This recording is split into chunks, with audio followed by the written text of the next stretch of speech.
Good evening. Ready, Augie? Starting the recording, 1 second. Da, da, da, da, da, da, da.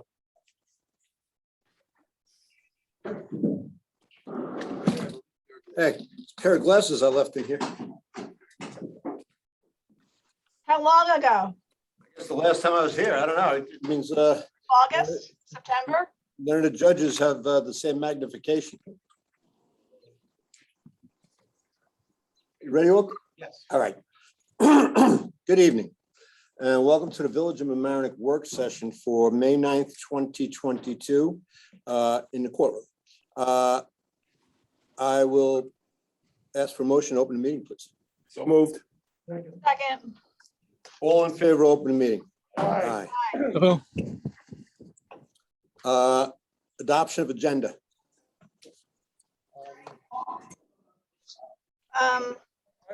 I think we have to move two things up. I think we should move the open meetings law up because Augie, what the hell's that? Go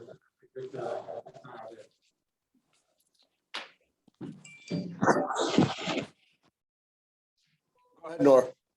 I think we need to move the open meetings law up because that's something we have to kind of work out the details on. That's time sensitive. And I think the flood mitigation recommendations are just out of order because they were part of the old business and they should be moved up. I'm not quite sure where. So I'd like to suggest in a motion that we move, Dan, please speak into the mic.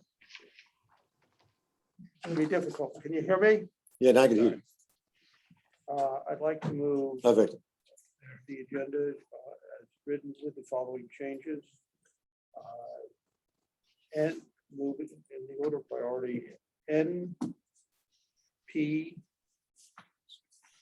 E, H, A, 2A, and 2E above your others in that order. The whole Can you idea. hear me? The whole idea of putting putting dates on this and, was originally talked about so that we wouldn't do things out of order. And now it seems like we're just jumping, it becomes a tool to jump around to wherever individual trustees want to jump around. And, this now seems like the reason for the adoption of the agenda whole snafu to begin with. Trustee Natchez just, reordered this whole thing.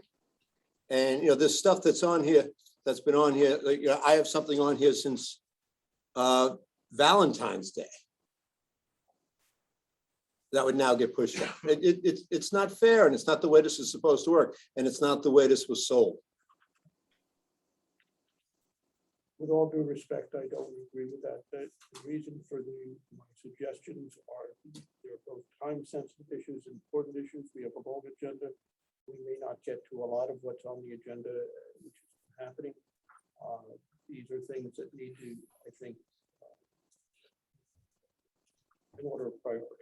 I don't agree with your priorities, and I believe I that, understand. it wasn't the reason that this was dated and that the adoption of the agenda was put forth, so stuff like this would not happen.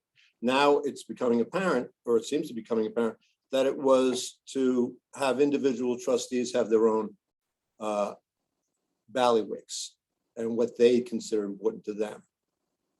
And that's not the way this was, sold, and it's not the way it should be. Yeah, go ahead. I think the motion, either seconded or- where we are. Well, why don't we just do it in the order? Clock's ticking. If it's time sensitive, let's get cracking. So I think that I couldn't hear what Dan said, so I don't know. I can't address that part of the conversation. I think that we have to, that the flood map one was on from previously, I think it was on before last week, but that's not the issue. It's the, we haven't made any progress on the open meetings law changes, and we're gonna have to adopt a law by June 8th. And so that's really why I wanted to discuss that. I'm also we had talked about doing something and we haven't done it yet, and I think maybe this might be a solution. We don't have a long agenda for our regular meeting. So if we were to get through as much of the work session as we could, adjourn, do our executive session and our work session, and then after the regular meeting, go back and spend a half an hour finishing, we might be able to clear the deck a little bit. You know, Nora, I'm sorry, I get up at 5 o'clock in the morning. I come straight here from work. I changed my clothes outside in my car. Okay, here. okay. You know, and I just don't want to spend, you know, you never know what's going to happen. So maybe, Nora, if you did not hear what my motion was, let me repeat it if I can. It was to take the following in order, the agenda as written with the following changes. N, P, E, H, and 2A, and 2E. For the others. This is ridiculous. This is ridiculous. We have a motion pending. Whether you have seconded or not, and go on there. You know, I think we should just try to get through the entire agenda. Let's just, I mean, I'm at this stage, I'm confused about, it's hard to hear Dan. Let's just get through the entire agenda and. Let's get moving then.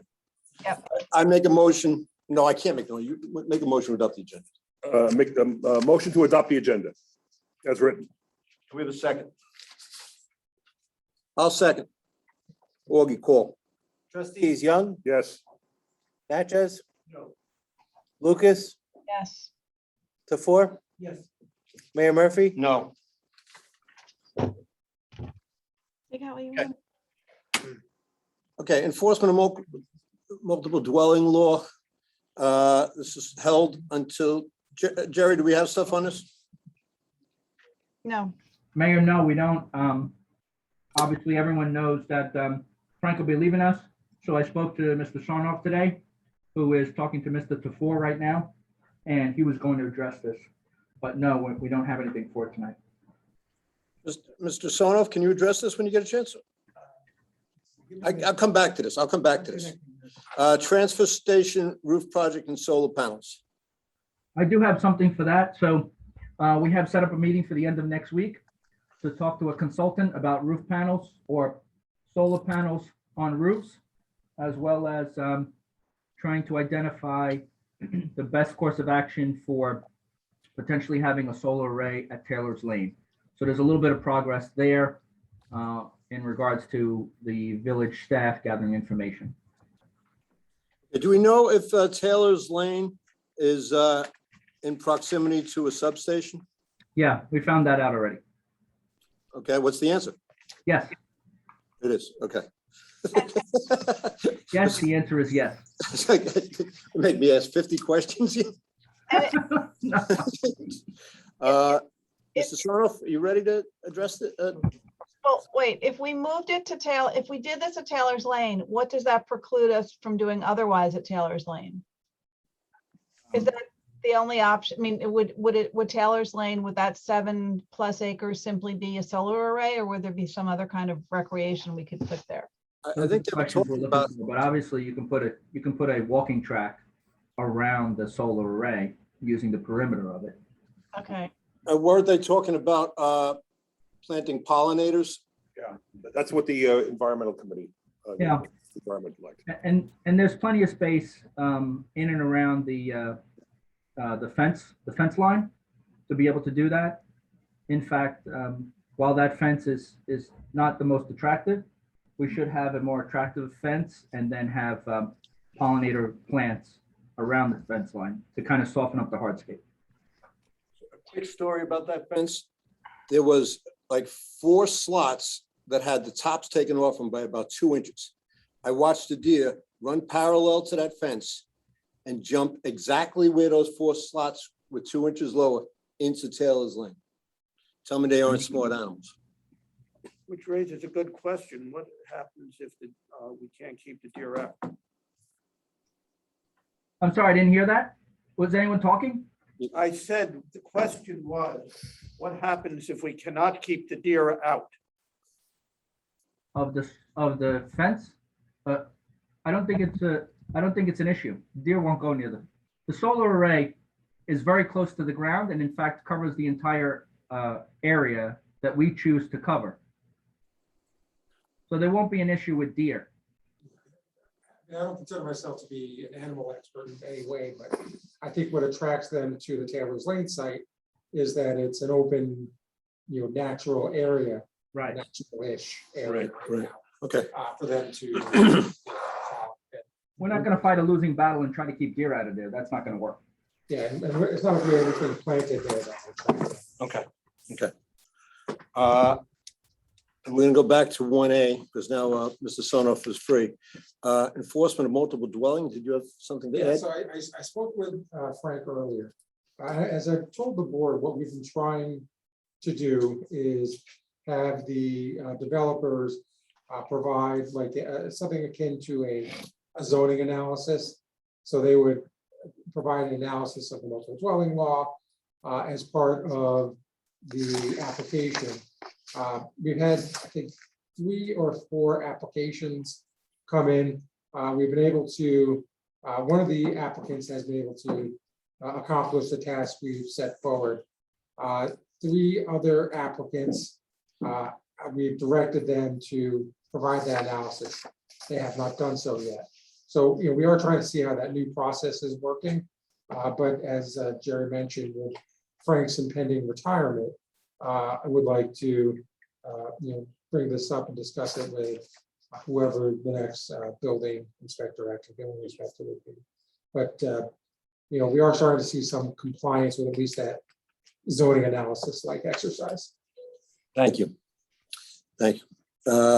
Okay, so we will hold off on that. Pardon me. 1C, the moratorium study. Proposal for moratorium service to properties in the C1 and C2 zoning districts located in federally mapped floodplains. Okay, we have a more detailed proposal from Neil Desai, our principal planner. Has everybody had a chance to look over that? Mhm. Okay, this has been on for since Valentine's Day.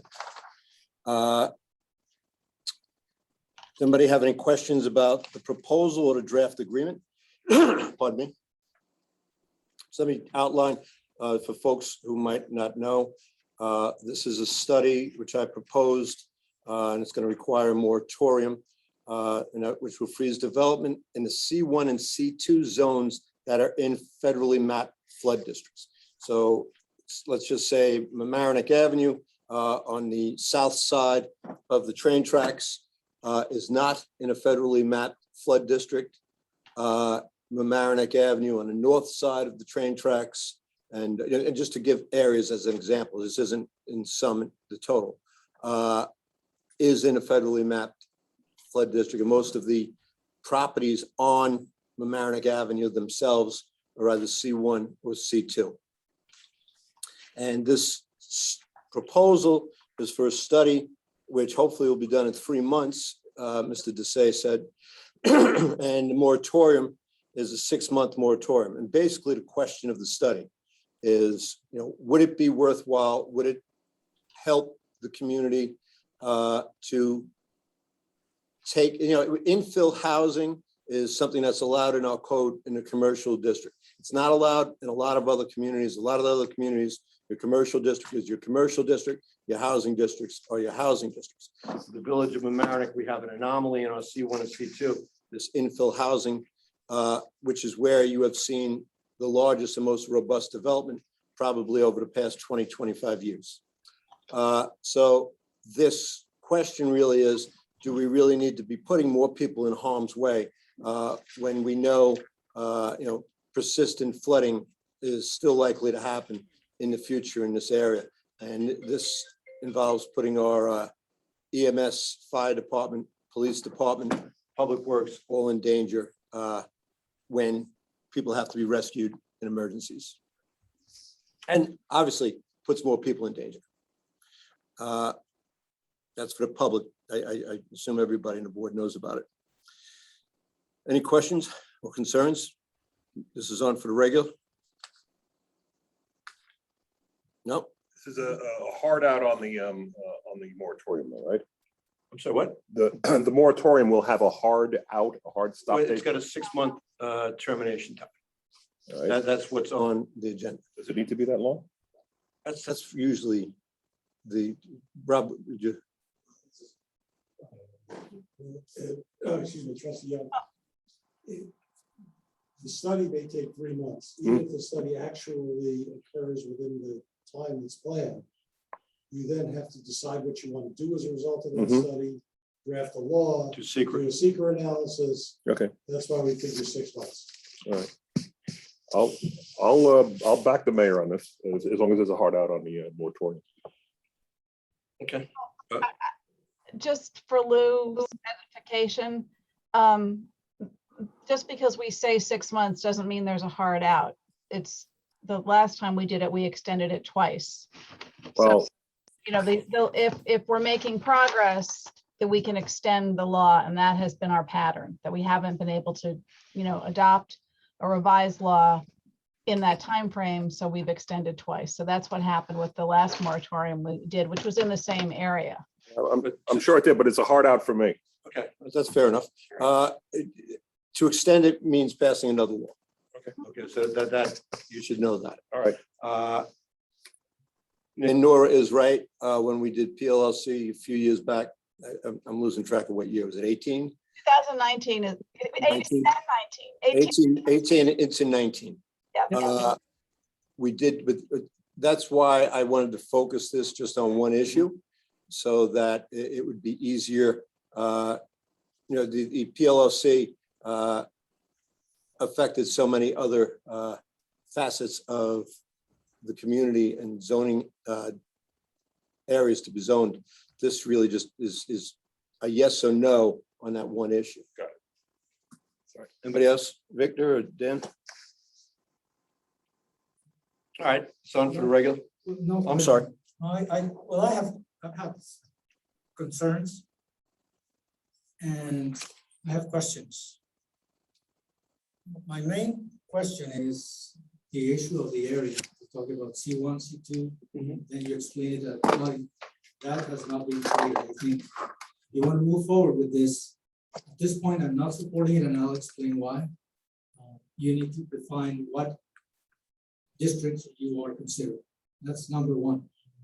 Number two, the most important one is the question that you're proposing, Mayor, is essentially, should we put more people in harm's way because of the flooding? And if that's the question, do you need a study for this? And if you need a study, what kind of study you need? So let me get into the study, because I put it up on the screen. In order to do this, you're asking, or the planners are offering 2 set of studies. One is a traffic study. And it would cost the village. I'm sorry, I'm scrolling so that we can move back and forth. Let me get rid of traffic first. 16,000. 1,000. My question is, why spend $16,000 in a traffic study on this area where we already had a study a couple of years ago? We were very satisfied with it, and I just don't see the need to spend time on a traffic study based on the question that is posed and the concerns that many have on a moratorium on what to do in this area. And so let's say in principle, I don't reject, but I just want to see why and how are you going to get to this. So anyway, traffic impact assessment, I don't see that being of benefit for the village. The other piece, and the second and the last component, is something called demographic. Essentially, they will map out how many more could be put there. That is a follow-up of something we already did several years ago. So why are we going to calculate and dedicate a lot of money into something that we already don't know the answer. If we move forward with the zoning we have, there's gonna be more people. Mayor? Shouldn't the question be really how to make better construction in that area? And that question is not in the law, not in the study. So for those reasons, and without me getting into the law, because the law is drafted as by the attorney in the right way, but it's following this premise that, you know, the question is why we don't want to have more people in that area. If that's the premise, then why are we getting into a moratorium? So for those reasons, I'm very reluctant, and I caution the board to see really the area, number one, two, what kind of studies do you really need? And then really refine that question, because otherwise you're gonna be running in circles, and I'm definitely not gonna be 6 months. That's my concern. You know what, I just want to clarify something. I don't understand how you don't get what districts this is. This is the C1 and C2 districts in the flood zone. I guess I don't, that it couldn't be any more clear than that. The areas that flood include much more than C1 and C2. But that's not what this is about. And let me just explain, because Victor, I let you speak, and I want to address what you brought up, because I think, you know, it's a point that needs to be addressed and explained.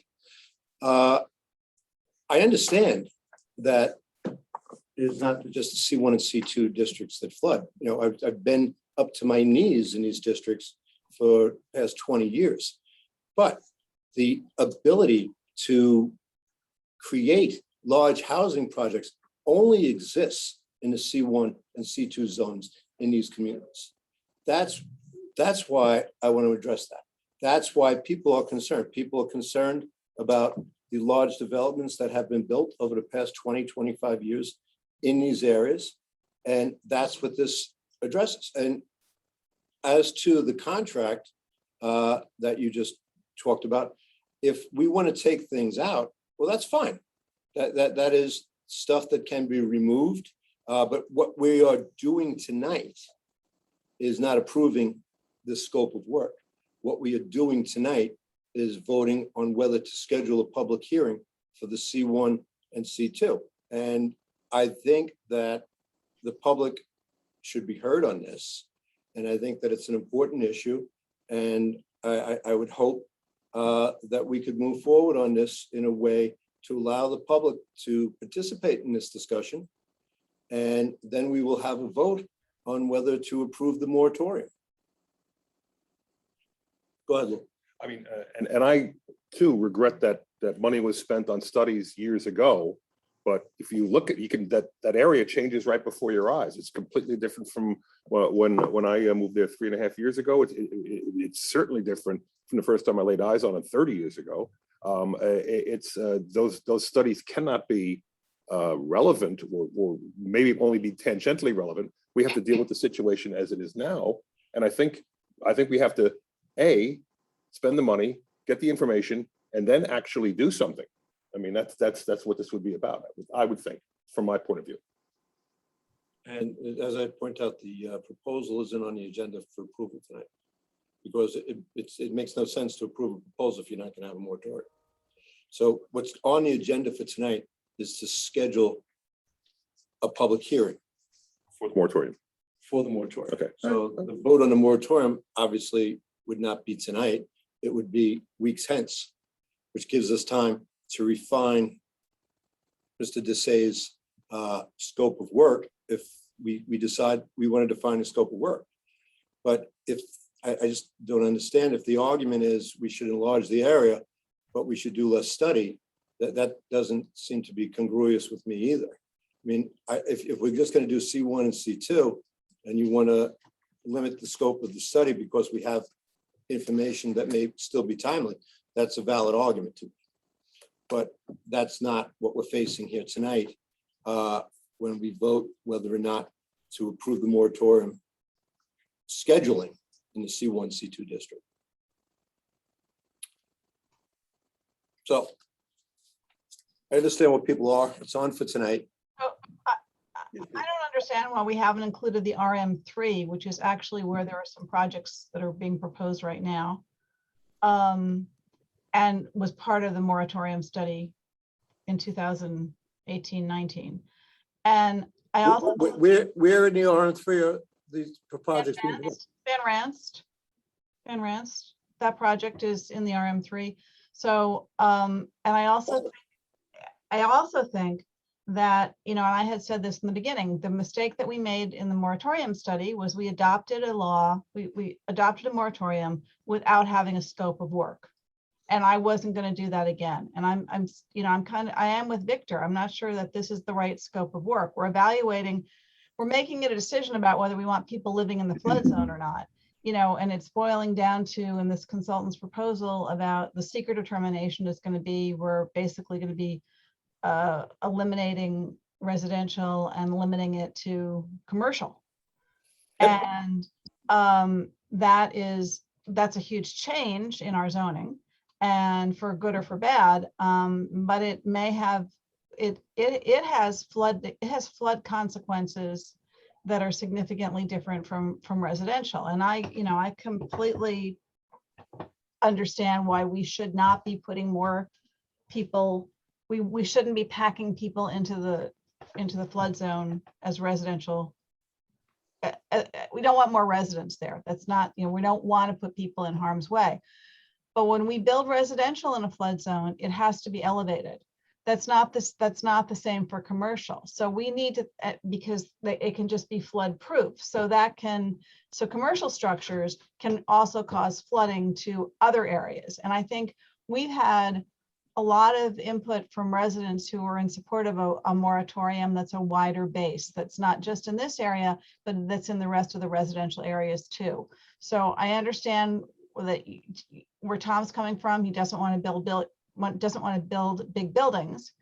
But just because we don't allow big residential buildings to be built doesn't mean we won't be allowing big commercial buildings to be built, and they have other flooding consequences. So I'm not sure that we're asking the right question.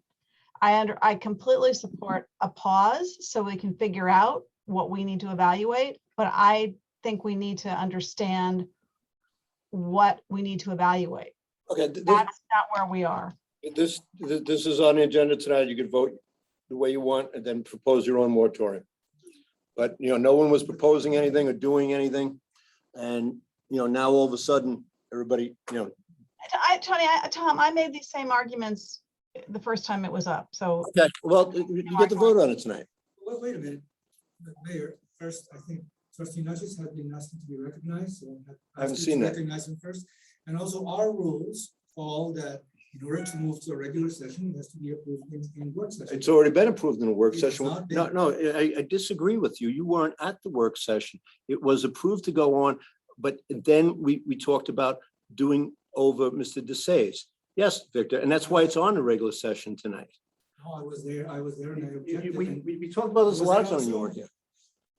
You know what? You have not approved. Well, you have here, there's a All full right. quorum now. Discuss this and vote or re-vote, but make it clear. Well, it wouldn't have been on. You have Victor, two I'm talking, I'm talking Okay, now. let's clarify where we are. Oh, yeah, we already did that. I'm sorry, you don't remember it or you weren't here. You missed a lot of meetings and you weren't here. It And we has talked not- about this a lot.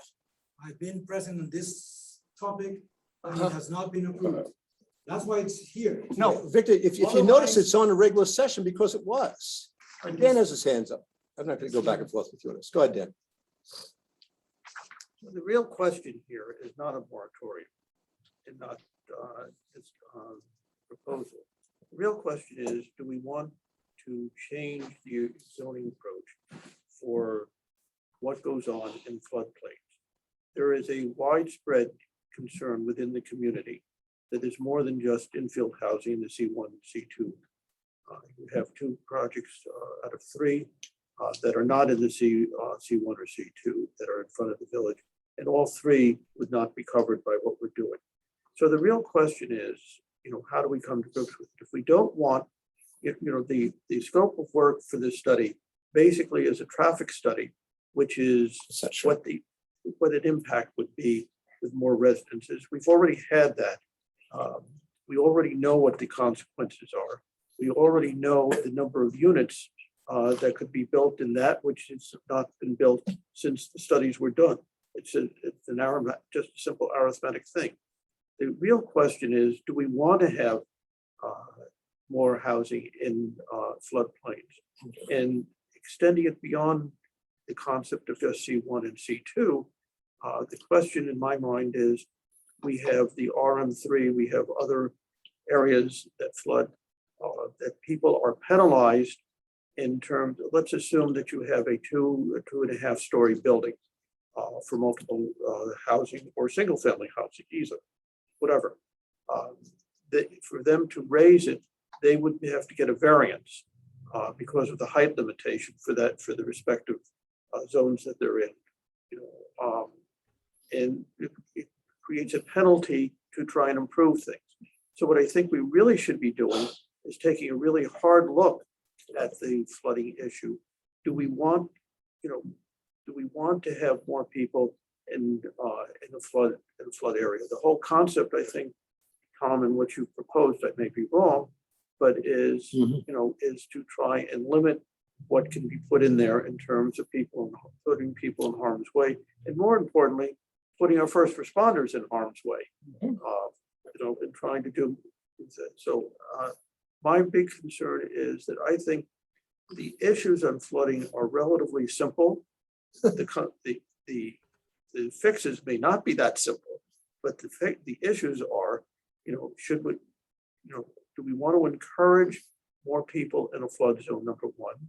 Do we want to encourage them to build up without penalty if, for what presently exists? Number two, those are the types of real issues which I think most people in the flood areas are very concerned about. May I? Yeah. This is the only proposal I've seen. I haven't seen a proposal for a larger area. If the other trustees here would do the work to come up with that, I would consider that as well. It certainly would include everything of what Tom has suggested.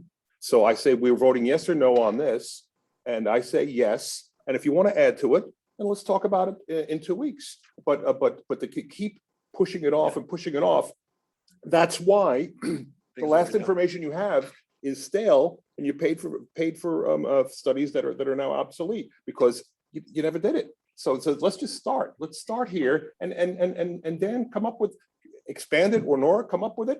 We can expand it. Well, I guess part of my concern and why I narrowed it down so much was because my experience of working with this board was that things just get incredibly complicated and things drag on and things don't happen and progress does not get made. And to me, this is, a needed fix that could be done quickly and that could hopefully preclude more crowding in an already dangerous and wet situation. To what has been proposed and talked about tonight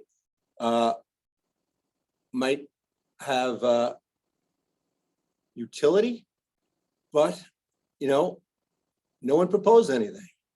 No one said anything. I made an attempt to get something done, and that of course that doesn't happen. Because we have to complicate, we have to equivocate, and we have to impede. Let's begin. Let's start. So can I make a comment? Of course. So I think that, to Lou's point, we haven't paid for obsolete studies. The point Dan made is the studies are still accurate. It was a full build out. That information is still valid.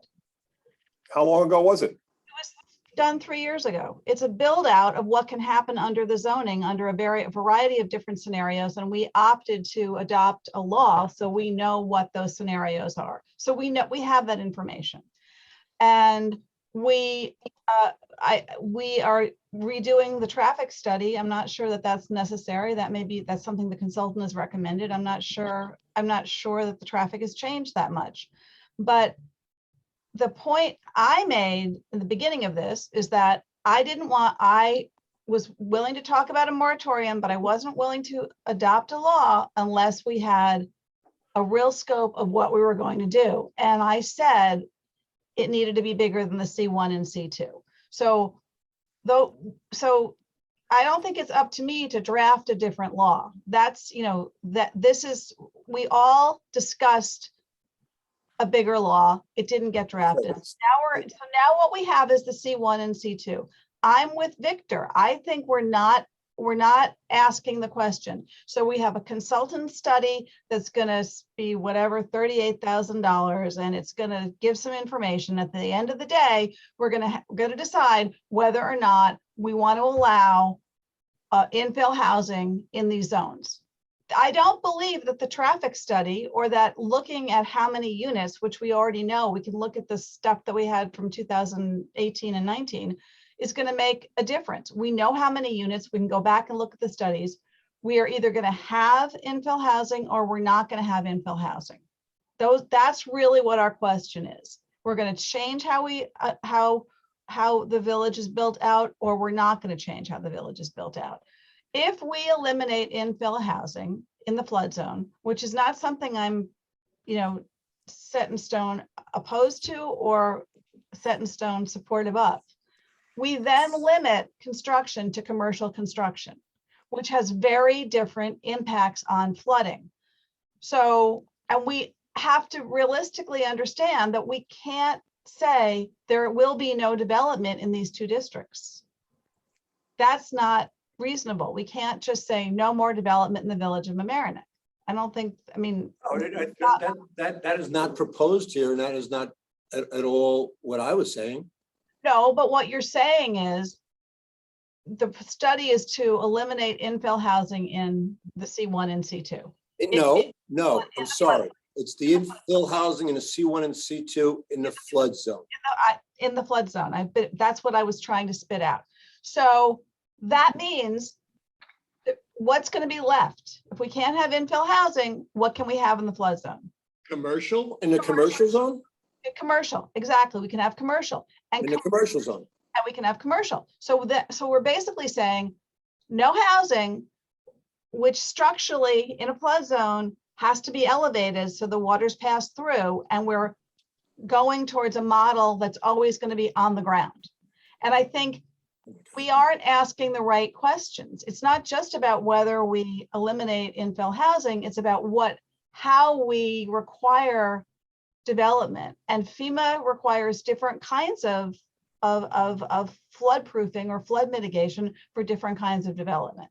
And so I'm not sure we're asking the right question. I'm also concerned that the people who supported this, of the correspondence that we've got, are all wanted it to be a bigger area. They want it to be all of the area that floods. So That's not true. That's just not true. yeah, I think it is. You're extrapolating, and it's not true. I think that from the correspondence we got, that was the support we got. No, Is there another proposal? no. Oh, then it's this, we're either going to agree to a moratorium for 6 months, or we're not. All right, trustee Natchez has had his hand up. Trustee Natchez had his hand up. Sorry, I'd start Bob, I have a talking. question for you. What did it, we reasonably limit or restrict or eliminate additional residential housing in flood areas in our zoning? I'm sorry, I don't understand the question. Well, the study that's being proposed is to eliminate infill housing in the flood zone in C1 and C2. Okay. It's a study, No, whether that's a wise thing to do. Yeah, that was the question. And I have My said, que- if you've listened to me, I have said that I don't know what the answer to that study would be. I'm sorry, but go ahead. My question is, let's assume, let's take it to its logical conclusion, that we decide we don't want infill housing, i.e. we don't want residential housing in the floodplain. Okay. Can we do that without major problems in the, legal problems? Well, that depends on two things. Number one, you have to have a rational basis for what you do. And number two, you can't take anybody's property. Design the zoning in such a way that people property owners can't get a reasonable return. Mhm. And the challenge if there were to be a challenge, it would be a combination of those two, which is why you do the study to ascertain if there is a rational, what the reasons are for and against, and to ascertain what the economics are. Well, if you eliminate infill housing, which is one of the questions that has been raised, you get a study, you know the number of units. We already have that. That's been done. That hasn't changed. In fact, we already have some of the units that have been built, and then we would, and so on some of the properties, and the other properties haven't been rebuilt, if you will. So we know what the full build out would be, from what has been already done. Okay. So if we said we're going to eliminate that,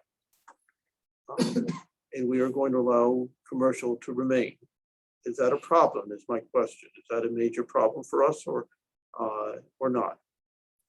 I don't know, because I don't know the facts. I can tell you what the legal concerns are. I think we can look at it conceptually.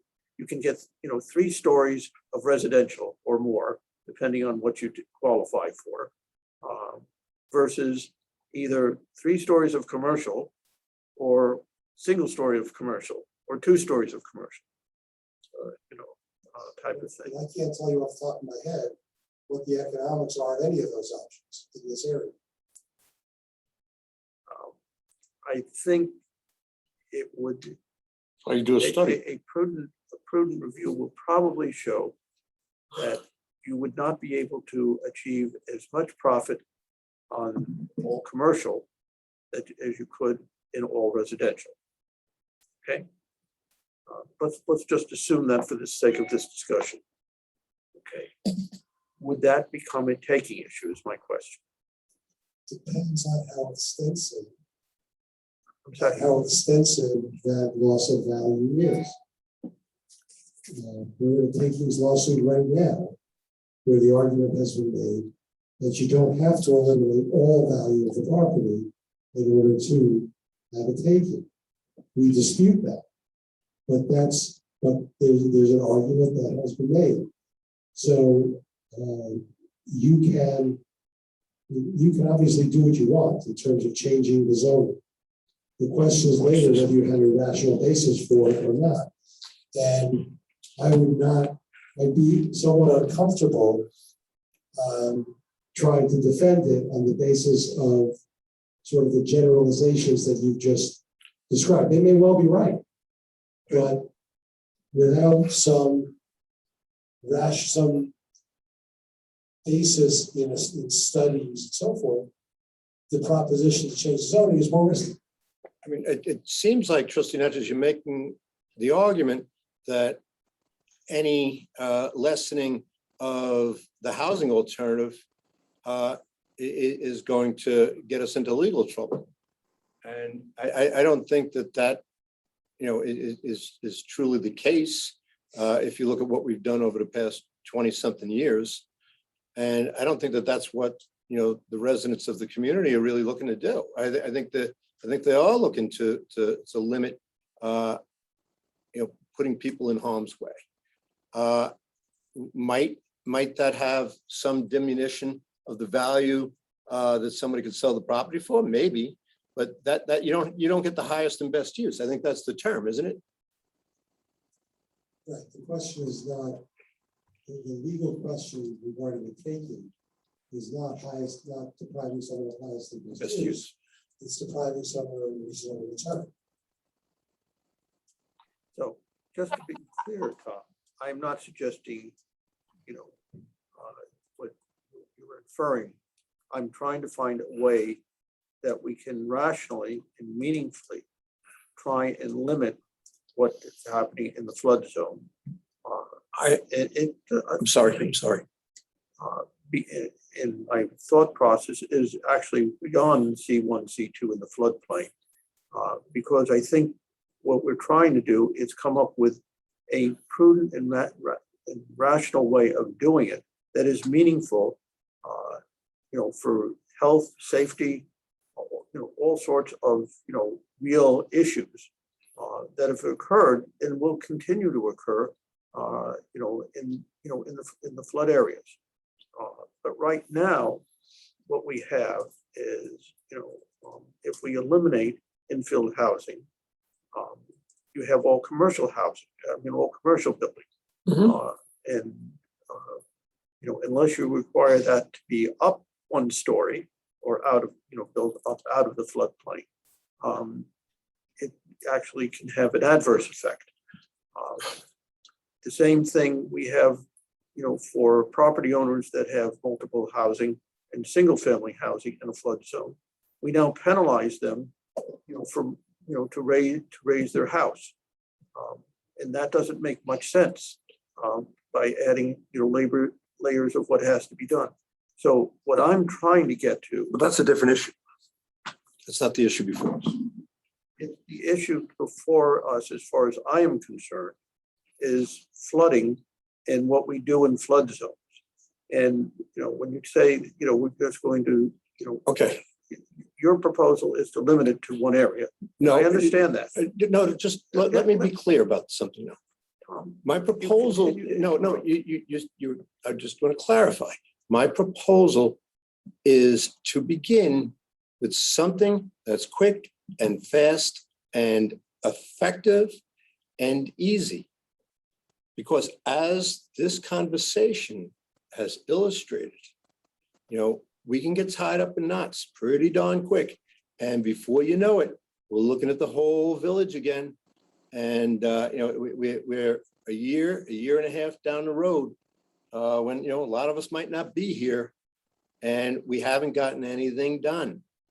And that's why I propose to start chipping away at things, to do things that are doable, to do things that are rational, and to not get bogged down. I hate to use the no pun intended, but to not get bogged down in minutia and things that are off the beaten path, and then not get anything done.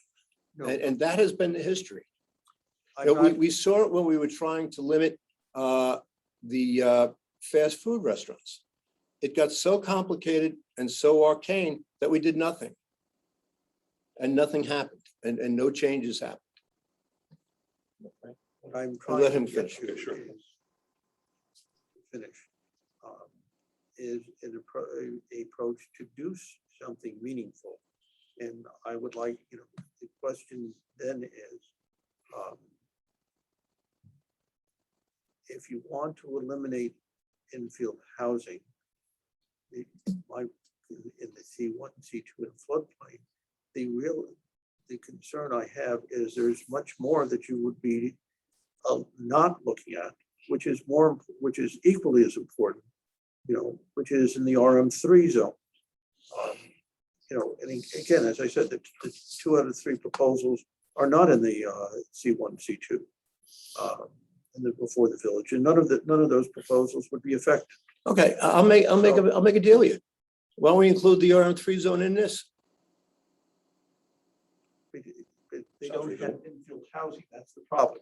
Okay, in infill housing, Your moratorium is, if we were to say, and we don't have a good scope, but what I would much prefer, and I think would be much more meaningful, is if you want to put a moratorium on new buildings in the floodplain, with the, and have a study of the economics and requirements that we should have to try and better it, and not penalize people, to raise their buildings because of the way the zoning is. well, what that would do, Dan, if we put a moratorium on everything in the flood zone, that would mean all of these people in R5 houses, 2-family houses, up in Harbor Heights, they wouldn't be able to take out a building permit on their property. No, And I don't think so. Well, yeah, Nora, let me finish, okay? And it would, of course, be way too complicated and way too expansive. And, I've just offered you a reasonable compromise, but, compromise is not the order of the day here, and that's obvious. That is not, you could look at all of what you're saying without doing it in a moratorium. Exactly. Okay, but people can also start building tomorrow and put in permits for C1 and C2, and your study means nothing, because then, the buildings are up, the people are there. We've had a lot of support for this. We've had no one talks about the flood committee voting to do this. And many other people supporting this. And, that's gotten twisted to, oh, they support for, and they didn't. They understood, people understand what this is about. I've been clear about it. I've explained it ad nauseum. I give people the benefit of the doubt that they understand the simplicity of this. If you don't want to do it, then vote no on it. But this is something that it is doable, and it's quick, and it will help. And quite frankly, if we keep building infill housing in the flood zone, in the commercial district, it's not going to be any commercial left in this community. There's not going to be any place for stores. There's not going to be any place to pick up your shoes. There's not going to be any place to buy clothes. There's not going to be any place to take your kids to karate. Well, I think that, Tom, I think that's an exaggeration, because we required commercial when we did the moratorium, but when we passed the moratorium law. And I think that, from what you've just said, you seem to think that the outcome is going to be that there is no housing in C1 and C2. There's no infill housing. That's going to be the end result of this. I don't see that the study gets us to the information we need to, the consultants have suggested it's going to be a neg deck, and we're going to have to figure out what those mitigating factors are if under the seeker process. And I don't think that we've got the backup for that. So I think 6 months isn't a reasonable time frame. I mean, I think we're going to end up having to extend it, which nobody wants to do. I think it definitely has to include the RM districts, because those are where the pressure to develop is now, and there'll be more pressure to develop. People can take out permits there. And if we were to widen it to a larger portion of the floodplain, it's all new construction. It's not fixing your house. So I think that's, I think that, there are ways of structuring it. But again, I'm back to, we don't really have a scope of study. We're adopting a moratorium, we're putting a 6-month limit on it, and we're setting an unrealistic goal because we're not going to be able to get we're not going to be able to have the documentation in the background to make the determination. So it's exactly what we did with the first moratorium study. And I would like us to be a little bit, more specific about what we're actually studying. Okay, it seems that the three of you are arguing opposite ends of this. I don't, Tom, I'm not. Let me point something out. You're saying that we won't have enough documentation, and Victor's saying that we're going to be doing too much study under the study. Well, I think. Which is, Let each one explain, because you're really no, putting words in our mouths. So I'm not. I'm just explaining what you said. Let me explain. I'm just clarifying what you said. If I'm wrong, explain later on why I'm wrong. I'd be willing to address it. After Nora finishes. Go ahead, Nora. So I think what Victor is saying is we're kind of like studying a dead horse. We're studying stuff we've already studied. We know what the build out is. We've got all that information. We have pretty good information on the traffic. They're going to do some economic analysis, which is basically going to say we're going to get, less people there, we're going to have to provide less services, less impact on the schools. This is how it's going to go on the taxes. And we're going to make a decision about, based on that, whether or not we're going to allow infill housing in the C1 and C2. We're not addressing the takings issue. I don't think there's enough documentation as to whether or not we're creating a situation where people don't get a return, or we make their property less valuable. I don't know if Bob has had a chance to look at this study to see if it's the kind of stuff we need to make our determinations when we're passing this law. But I think we definitely have to include the RM3, and I think we have to think about, we're not evaluating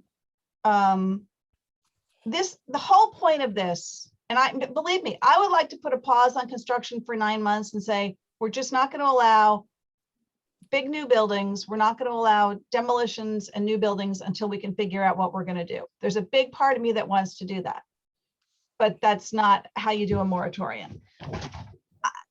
What we want to do is prevent putting people in harm's way. That's the goal. I think everybody has the same goal. Nobody wants to put people in harm's way, whether they're residents or first responders or whomever they are. But we also are just looking at infill housing and not thinking about that something's going to get built if it's not infill housing. And if it's not infill housing, are we better off adopting laws that are very strict about how things get built so that they don't push floodwater into other areas? And that's the part that we haven't factored into this. Okay. That, Nora, is a separate issue, but my point is, if you tried to address that all at once and take it all in one meal, you'll be having that moratorium for years. And it'll raise other questions, and it'll cause other conundrums that then would need to be addressed. Agreed. Agreed. I'm trying to forestall new development in the flood zone in a quick way, which will allow you then to have time to do those other studies.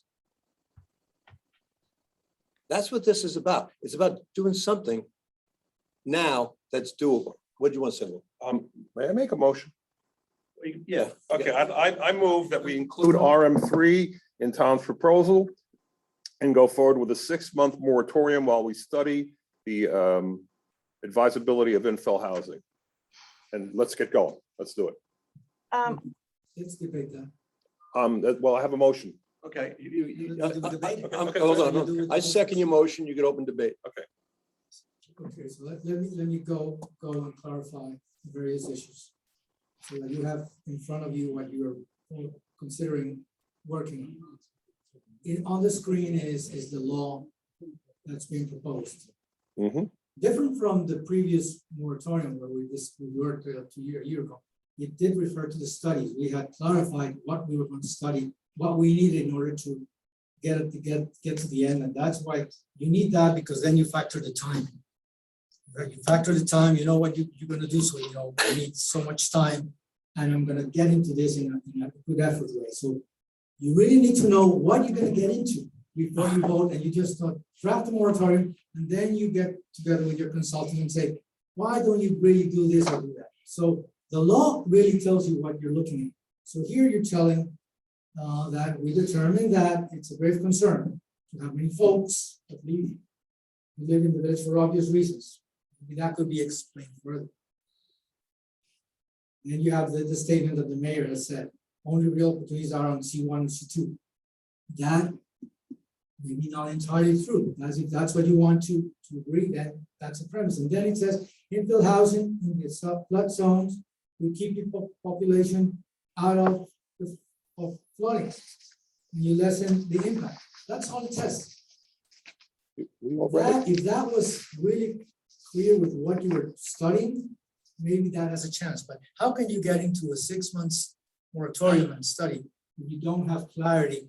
And to further that point, let's go back to the study that you are looking into now in order to kick off this, have a hearing and then start to study.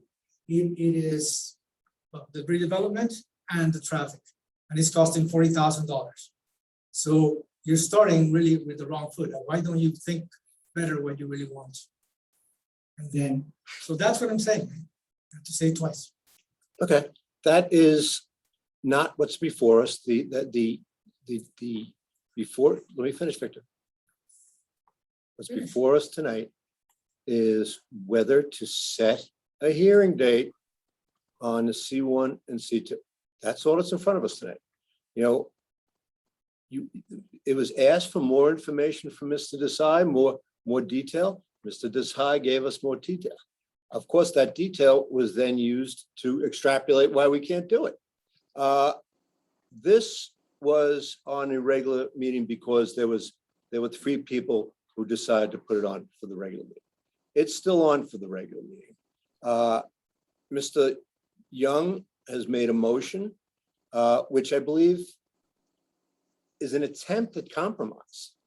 And that's how things get done, is that when people can compromise, when people can, if that motion is passed, we will rewrite the moratorium law. That's obvious. That won't have to be dealt with tonight. But, let's do something. There's been a lot of things that are, very time consuming and very complicated proposed tonight. And they may or may not bear fruit in the future, but they don't get anything done and give any relief to people who are in the flood zone now and to our first responders who may have to, bang down there in the next year and, rescue people out of putrid waters. So I just want to start chipping away at stuff. And this is what happened with PLLC. I wanted to limit the FAR, which was the easiest, quickest way to limit development. But then it morphed into many other tentacled paths that complicated it and took us much, much more. And in some instances had unintended consequences that complications always have, right? That's why I wanted to keep this focused and surgical so that something could get done in our terms. The problem with that, Mayor, is that what you propose is doesn't follow or is not supported with the study you're working with. If you have things lined up, then it would make sense. But as we sit here now, it is not in order. You're even proposing changes, but then sir, how are you going to identify okay, the other residential areas? the Put things proposal, in order, and the- then you can propose a law. the proposal, I haven't proposed a law. I haven't proposed a law. This is a moratorium. Moratorium is a law. Moratorium is a law to study, to take a pause and study. And Mr. Desai totally understands what we want to study. And this is his proposal. You might not agree with his proposal, but he is the professional planner. And I think that we had this problem with PLLC of, second, third, fourth guessing our planners. And that's what took so long. And that's what, in my view, gave us a law that was not as effective and as clear and as easy to follow as I would have liked. Does anybody else have anything to say on Mr. Young's motion? Well, Dan's been waiting there. Lou, I appreciate your motion, but I don't understand it. Okay, I'll explain it again. And we're going to adding RM3, and then we're going to go forward with the 6-month moratorium. I'm sorry, Dan, you asked him, you told me you didn't You understand. understand it. No, but You said if you didn't ask understand some- it, so if I'm you tell- answering. no, We're having a just- conversation. Just for clarity, if you say to somebody, I don't understand your motion, let me finish, just so the As a rules matter of the of game. courtesty, Stop, stop. No, you stop. You don't understand what you're doing. It's unfair to be, just Daniel, let me I finish. answered you your can question. correct You said me you didn't and tell me understand. how Dan, wrong I Dan. am, and that's fine. Dan, I'm not And I trying to don't have wrong a you up. problem I'm just with telling you, when you ask somebody, I don't understand your motion, of course they're gonna try and explain to you what their motion was. And I'm It's trying comen to sense. explain. Okay, all right, All right, I'm interested in what you don't understand, really, I am. That you've amended the motion to try and include RM3. My concern is that then gets added to the motion that has been proposed by Tom, which means you're studying infill housing for RM3. And RM3 does not have infill housing. Correct, but hold on. this would mean, if we approve Lou's motion, this would mean we go to draft a new moratorium law, and the moratorium law that's on tonight would then become moot. So I implore you to take the 3/4 loaf. Because that's how stuff gets done. I'm not sure we need a moratorium to do it, but I don't have a problem with the moratorium. And I don't have a problem with spending money. What I do have a problem with is being effective with what we're doing that's meaningful. And, so if we want to include RM3, I would want for other areas in the flood zone for ways to improve and encourage rehabilitation of properties in a way that would be meaningful in a flood zone without creating penalties for for the property. Okay, but that doesn't require a moratorium. That But doesn't stop None of development. it requires a moratorium. No, it doesn't. Can I make a suggestion? Yeah, go ahead, Nora. So I think we have to include the RM3. I think because it's so intertwined, it flanks the C1. And I think to Dan's point, addressing something on a parallel track is that the surrounding areas have houses that property owners flood repeatedly. There are repetitive flood losses. If they want to improve their properties, anything more than just repair, they are penalized because they can't elevate the properties without a variance. And I think maybe that's something we need to consider at the same time. That would be a Okay. separate law encouraging people or allowing people who want to elevate their house to simply elevate their house, to not have to lop off a top floor. And I think that might get us, that might help the single family homeowners. I agree with that. And But that doesn't mean that should be a moratorium issue. no, it should not, I don't think it needs to be a moratorium issue. And Then we agree on something. I think that, but to go back to your other comment about unintended consequences, what I'm worried about, and believe me, I'd be happy to say nothing gets built until we figure this out, but we can't do that. That's not a legal way, right? You have to do a moratorium, you have to have a scope, and it has to be finite. I'm concerned that if we eliminate infill housing in favor of commercial, that we're going to end up with properties that continue to flood other surrounding residential areas. We get people out, we don't put more people living in harm's way, but we don't solve flooding for the neighbors who are concerned about these properties. I think I want that to be something we factor into our moratorium study.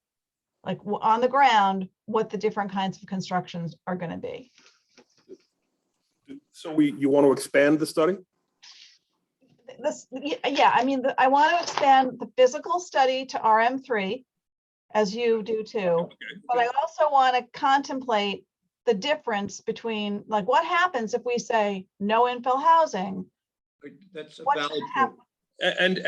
And to Dan's point that yes, RM3 doesn't have infill housing, but it abuts areas that do. So what we're saying is that we would have a moratorium on those three zoning categories while we discuss, while we study the advisability of allowing infill housing to continue. In other words, it doesn't mean the RM3 has infill housing. It means that there would be no building while we study it. We could have the moratorium to discuss limiting or eliminating or leaving as is housing, infill housing in the C1, C2, and R3. And at the same time, we should study how to make it economically more feasible for people to develop commercial in a flood friendly or flood flood, more flood proofing their property way. I almost did Elmer Fudd there. Yeah, you're right. You did. I think, and I'm not sure 6 months is going to be enough time, but I think we have to go to I think we need a more comprehensive approach. All right, Lou had a motion, I seconded. I don't know what the motion is now. Well, the motion is to include the moratorium on construction permits to C1, C2, and RM3 while we go forward, while we study the advisability of additional infill housing in the floodplain. The problem I have with what you're saying is that has nothing to do, all it does is stop anything in the RM3, but RM3 doesn't have infill housing. But it affects the areas with infill housing. It affects it, Dan. So, let me just finish. Well, I'm just saying, is there Let right him next to finish, each let other. him finish. I'm sorry. Go ahead. The issue is, if you want to include RM3 and put a moratorium on it, you need to include studying ways to allow development in, to study the issue of whether or not to allow development, and if so, how in the RM3 zone. It's the same issue as the infill housing, but infill housing doesn't apply to them. That's adding, not subtracting to the motion. That's fine. Okay. Repeat the motion. Oh, wow. All right. I'd like to add. Oh, wait, Okay, it's his motion. Dan, well, why don't we get to your part and then you can add it? How about that? All right. Okay, I move that we add RM3 to the 6-month moratorium on additional construction permits, C1, C2, and RM3 in the floodplain, while we study the advisability of allowing additional infill housing in the floodplain and Additional residential units in the RM3, or. okay, all right. Does that make It's the same thing. How about, and potentially limiting and lessening residential development in the RM3? Does that work for you? Good. Limiting, possibly limiting density in the RM3. I can live with that. Okay. So Does that work for Bob? Bob, is that all doable? You can draft whatever you tell me to draft. Man's a consummate professional. Can you go out and get us some drinks? Okay. I think Victor wants to say See something. the law drafted, and then I'll consider it. Yeah, okay. So the only thing that others that I would like is that is subject to a scope of work study approved with the moratorium. That's not how you write a moratorium. You could vote on the moratorium. If you don't like the scope of work one way or the other, that's not how you write the moratorium. My concern is. But you don't put that in the law, Dan. Why, you can put whatever you want in the law. Okay, why don't we just not make it? It ain't more complicated than it is. Intent of putting the study contract on the agenda tonight, so that you would have an idea, so that you would coordinate. Yeah. But you wouldn't put the study in the law. No. But you could Yes. coordinate. We probably ask Neil what he needs to do. Right. to Augie, Change the study. do you understand the motion? Add RM3 to the moratorium. Add RM3, the concept of possibly limiting development in the RM3. I have it, Mayor. I have it for you all. Lou, you made that motion? I made that motion. I will second that Apparently. motion. Augie, call the roll. Trustees Young, Yes. Natchez, Lucas, Yes. Tefor. Mayor Murphy? Aye. And can I say, I'm happy if everybody agrees to work with Neil to try and change the scope a little bit. Actually, I was gonna explain my vote. I really think in order to vote on something like this, you need to line up the scope of work. There you can really do your work and things will expedite and move fast. And precisely, we should not just dwell on why things didn't happen in PLLC. Because many of the reasons were because we all brought new issues to the table. Instead of just learn and move on, because that's really what should be happening. So precisely, all of the reasons, and one reason I was objecting today was to force a serious conversation of how to line things up. And I'm happy to see this progressing. The final step is to line up the study. Then you'll have all the ducks in a row. Okay. Are we functioning as a, Panel. are we functioning as a deliberative body? I'm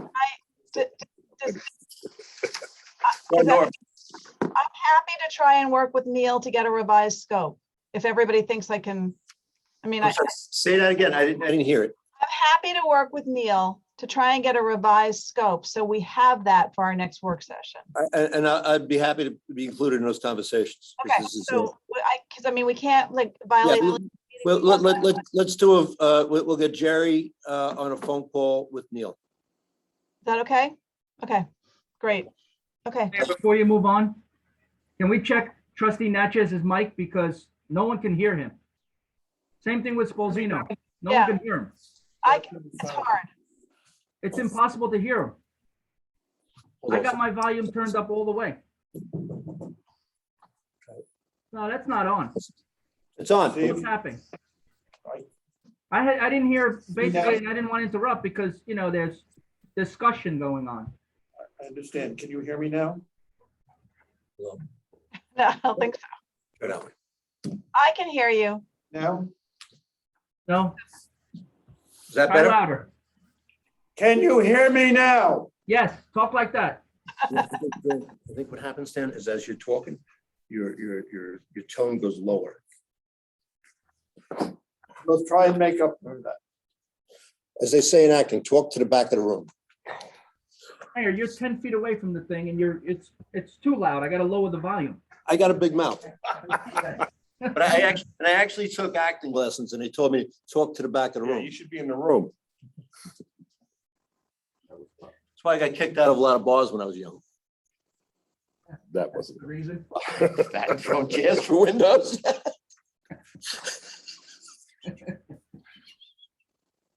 I'm sorry.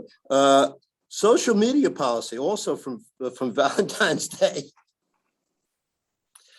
I think I missed this one. Hmm? I don't think I was here for this. Yeah, no, Okay, so I have too many things open on my computer. Okay. Go ahead, Mary, you wanna talk about it? Yeah, so I put this on, now it's gotten more interesting. So it wasn't very interesting on Valentine's Day. Now it's more interesting. So I put this on because I've been working on a handbook for boards and commissions, like they would know how to do minutes, like what they all need to do. Like it's not as sophisticated as the employee handbook, but it's a little bit. And I've been working on it. And one of the issues is the social media policy. And I think most of the boards and commissions who use social media do it through Robert Ingenito, which is great because we have this policy of pushing out and we don't allow comments. And I think that's a very good way of doing it because we're not creating more public records. If we were to allow comments on our social media pages, we would have to keep track of those comments because we're creating or allowing more public records to be created. So I think we need to update our social media policy, and our policy is here in the backup, and there are some recommendations. I think the best recommendations, some of them are from NICOM, and I think the best one is, I think it's the National League of Cities documentation. But one of the things that's come across is that when village officials or employees or elected officials, whatever, people, village board members, village employees, village elected officials, comment on social media, it can be construed as a public record. And so there has to be clear guidance that you're saying something in your personal capacity, not in your capacity as an employee or volunteer or officer of the village. And And I think we have to be clear about that. And what's come to light recently is that Tom has a page that's like a flood mitigation page, like a private Facebook page. And I think things like, and I'm not on it, but I think things like that can get the village, can expose the village. So I think we have to really think about how we all use social media and how the village protects itself from social media postings that talk about village policy. Okay, I just want to point out something. I mean, The reason I started that page was, because people needed an outlet to talk about their stories about what had happened during the flood. And we had talked about hiring a public relations firm. And the board decided, not to do that. And I thought it was very important, I still think it's very important to keep flooding front and center in the community's conversation. And this page is doing that. This page is, I almost never post on that page. Mostly it is residents from the flood zone who post their stories, post their videos, tell their stories, share information with each other about how they can get help, share information with each other about the upcoming ACE programs. I actually did make an announcement that I would not let anybody post anything political. That, folks that I'm supporting, I will not let them post anything political. I'll not let anybody post anything political because I wanted to keep the focus on flooding and not politicize it. And I think that has been very cathartic for a lot of the people who have suffered under the flooding in this community. They've gotten to know each other. They've gotten to share stories. People in Harbor Heights are talking to people in the flats. And, while there might be some, record keeping issues that might have to be addressed in the future, at the end of the day, it's about helping our citizens communicate with each other and a lot of times rallying each other to participate. I think you're seeing a lot more participation in the Flood Mitigation Advisory Committee because of that page. I think you'll see a lot more participation in the May 18th rather, Army Corps of Engineers presentation at the Emlyn because of that page. So, while there might be, issues with record keeping, but it's all there. There's nothing being hidden. So I just want to make sure that, we're not throwing a baby out. It's my page and I'm going to do it. So, yeah. But I guess this is like, this wasn't an issue when I brought this up. Now it's an issue. Why is it an issue? Well, because now you have created a page about a village issue. Yeah. The question is it a public page? Is it a public record? Have you created a public record? And according to National League of Cities, it's a public record. So I think it's a conversation. I mean, I started out with a really small conversation, but because we didn't get it done till now, it's a bigger conversation. So I think as we do our social media policy, that has to be figured out. Is that a page that anybody in the village can access or just some people in the village? But to tell you the truth, there's only been one person that was kicked off. Yeah, but Tom, it's not. Yeah, but there. Whoa. And I'll tell you why. He was kicked off because he's spreading misinformation. Tom, I don't know who's been kicked off or who hasn't. I just know people who have asked about it and they don't know how to get on it. So tell them to email me. Okay. If the village, I think, is very prudent, and I think this was under Rich Slingerland and Jerry has certainly continued this.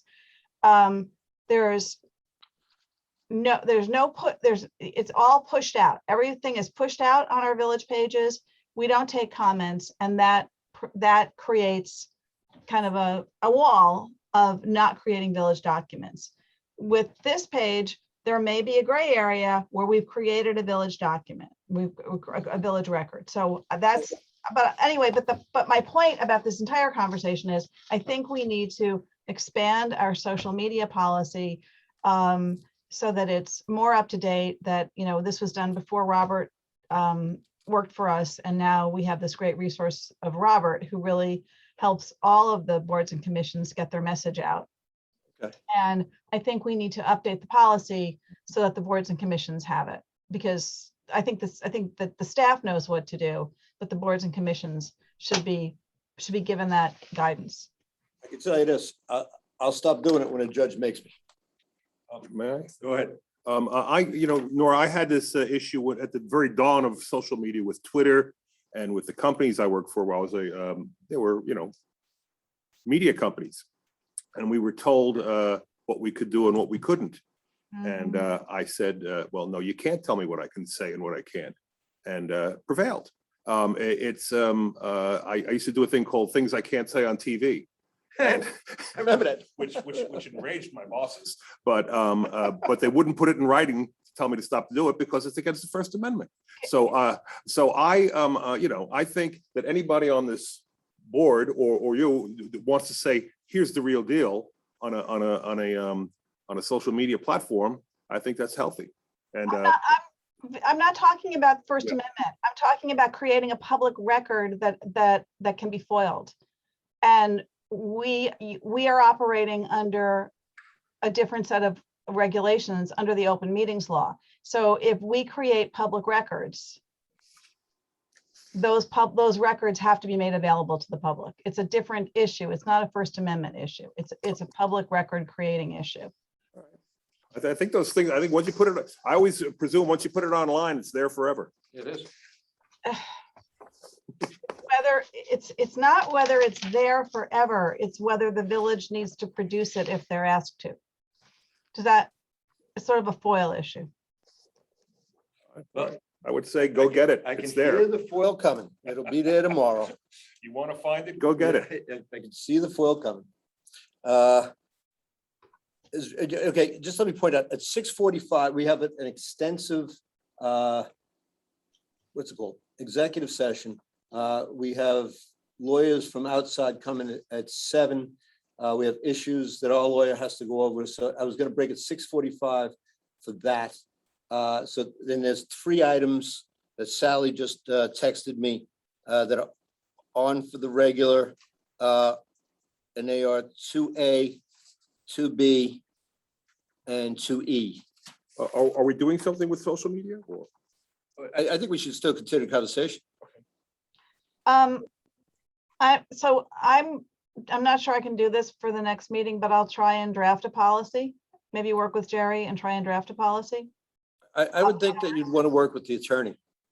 Well, okay, well, Bob, work with me on that, Bob or Mark. Just so Sure. we have, I mean, I think we need to have some policy to discuss, not just the general's perspective.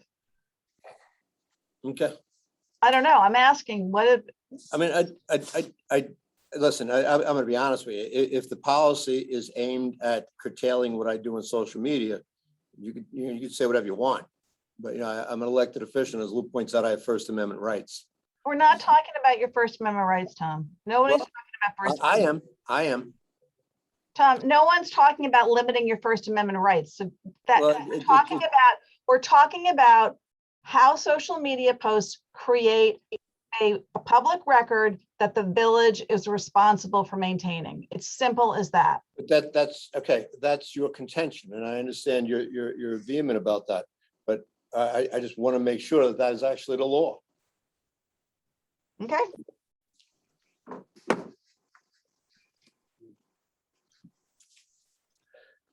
have you read the backup?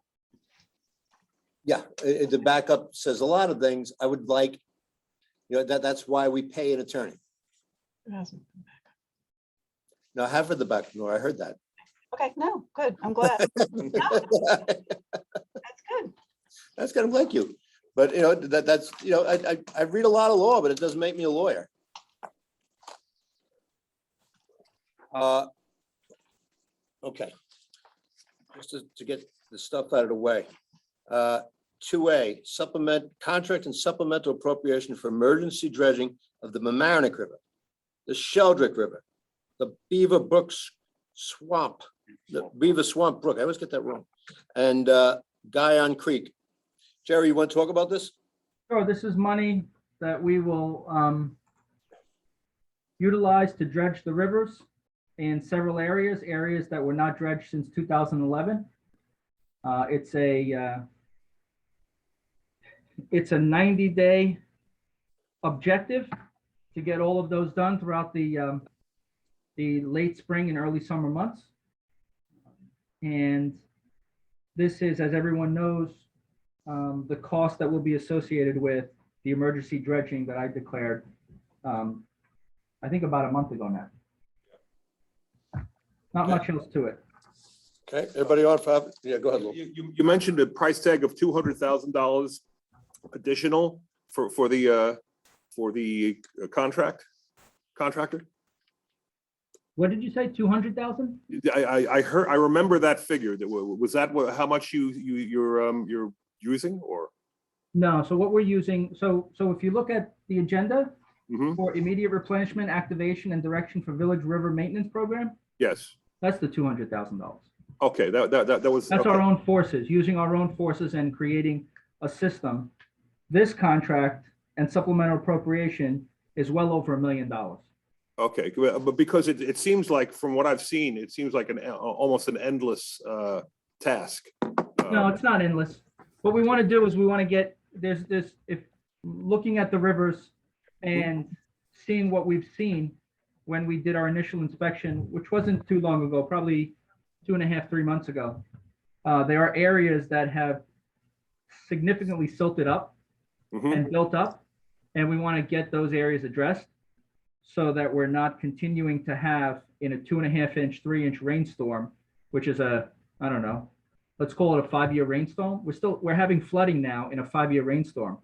When I first got here in 2019, spring of 2019, summer 2019, Lou, we never had flooding in a 2-inch, 3-inch rainstorm. But our last 2-3-inch rainstorm, we had flooding. And that's all attributed to the extreme silting up from Hurricane Ida. Now, originally this came up in a work session, and I asked you that I didn't think it could wait to go through this process because I felt it was an emergency, and you concurred. But does it need to remain an emergency? Can the board get behind you and give you the money and make it an official? I don't know. I've already talked to the contractor. We're ready to mobilize. I'm waiting for the permit, the stream permit. What? It's ready to go. Yeah, I mean, can't we just vote you the money and then it? Yeah. That's all I'm asking for you to do. Okay, great. That's it. Put the money, that's it. Forgive Nothing me. else. Forgive me for not You understanding. don't have to do anything except give me the money. Thank you. Show me the money. Remember that one? Yep. Saw my kids when they were teenagers. All right. Everybody fine for having this on? I have questions. Is there any backup on because I went to the regular work session agenda, there's no backup, or is there something I'm missing? I can't hear anything. Someone should check his mic too. I can't hear anything. Victor's asking, is there backup on the agenda for the work that you're contracting out? Here. Correct. Can you hear me? Can people hear me now? Look, The proposal? I have the agenda online, and if I click on new business, all what I don't see any backup. What you're explaining that this would be for areas that were dredged before, and for example, my question would be about the Army Corps of Engineers, the interplay with that. Where is all that? Because I understand the concept. I've been here. Actually, I moved before, just before the big flood first. So anyway, the point is, where's the detail backup? I The understand. detail from this information? That was Yes. provided to everybody. I was provided at the board. This is not a work session item. This is just asking for the money to do the stream to do the dredging. That was all provided by email I know in to the board. the resolution that's on the regular meeting, there's. We're a work session, No, we're I- approving this item to go on regular. I understand. Our rules say we have to go through the items that are on our session, so we go to regular session. So that's why I'm asking. I neglected to attach it, but I know in the resolution that's on tonight's meeting, contained within the resolution is the breakdown of the costs. It is. And I If I think, go, there's also a clause in there about applying for all of the necessary permits, including the county stream control permit, which our engineer is working on at this time. Which is what we talked about at other meetings that we wanted in the resolution. And other work sessions. okay, so let me go there. And I apologize, I mean, usually I attach a copy of the resolution as draft for that. So to then, the work session. okay, so I just went to the regular session. This is the item, right? Yep. So this is what we have in front of us. Okay, so the first whereas is the manager using, Jerry using an executive session for the emergency, section 24 of the law. And then coming to the breakdown here. Mobilizations, 35,000. Is that on? What is that? Mobilization is just, you're getting Just everything mobilized to the work of the village. And then the secondary, can you explain this, please, Jerry? I want to explain, my concern is also explain this, what areas, what work will be done, where would this be disposed of? And if that is concluded, those are my questions. Then I have another follow-up. Right, so I can hardly hear him, but I think he's asking for mobilization. Mobilization is moving the equipment from New Jersey to Mamaroneck. Second moves are $15,900 each. They are for moving the equipment from the first location to the second location, to the third location, to the fourth location. In addition to that, the daily rate is $11,900. That includes a labor foreman, 2 laborers, 2 operating engineers, and approximately $750,000 worth of equipment that they'll be bringing to the village. It's a 60-day contract, means it's 90 work days, and with 2 secondary moves, because we'll be able to do it with 2 secondary moves for a cost of $780,000. In addition to that, we have sampling that's required. There'll be approximately, I think it was 100 samples. That's the $40,000. And then there is the removal cost. If we can't bank cast this material, we will have to remove it. So we're right around 1.2 million, just under $1.2 million. I will resend the emails that provide all of the details as far as which areas they are, what we're going to do. That all was communicated by email. Yeah, it was. You'll be able to see all the details.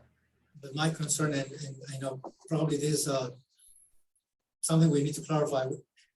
Being on the board, I get, I try to read as much as you can, but I get ready for the meeting and then I'm ready for my decision, so I can't just feel it. So let me resend them. If you want to know the areas, let me resend the emails. I'll resend them. All right, listen, we have, I understand Victor wants to look more information. Is the rest of the board okay with having this on tonight? Yes. Yes. Nora? Yeah, I do. I still have a couple questions. I mean, I do have questions about it, which we can ask later, but I have questions, but it's 6:40, so. Trustee Natchez? I'd like to know what permits are actually being applied for or have been applied for. Stream permit through the county. Okay.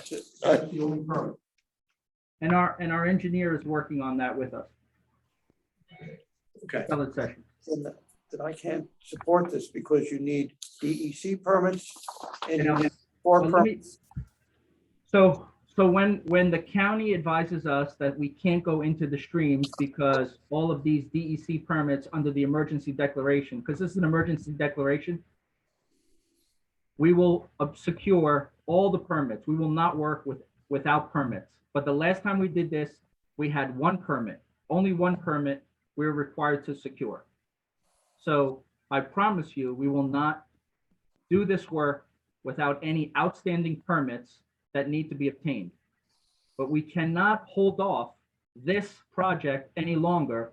We have a 3-month window before hurricane season starts. Yep. And we need to start to dredge the rivers.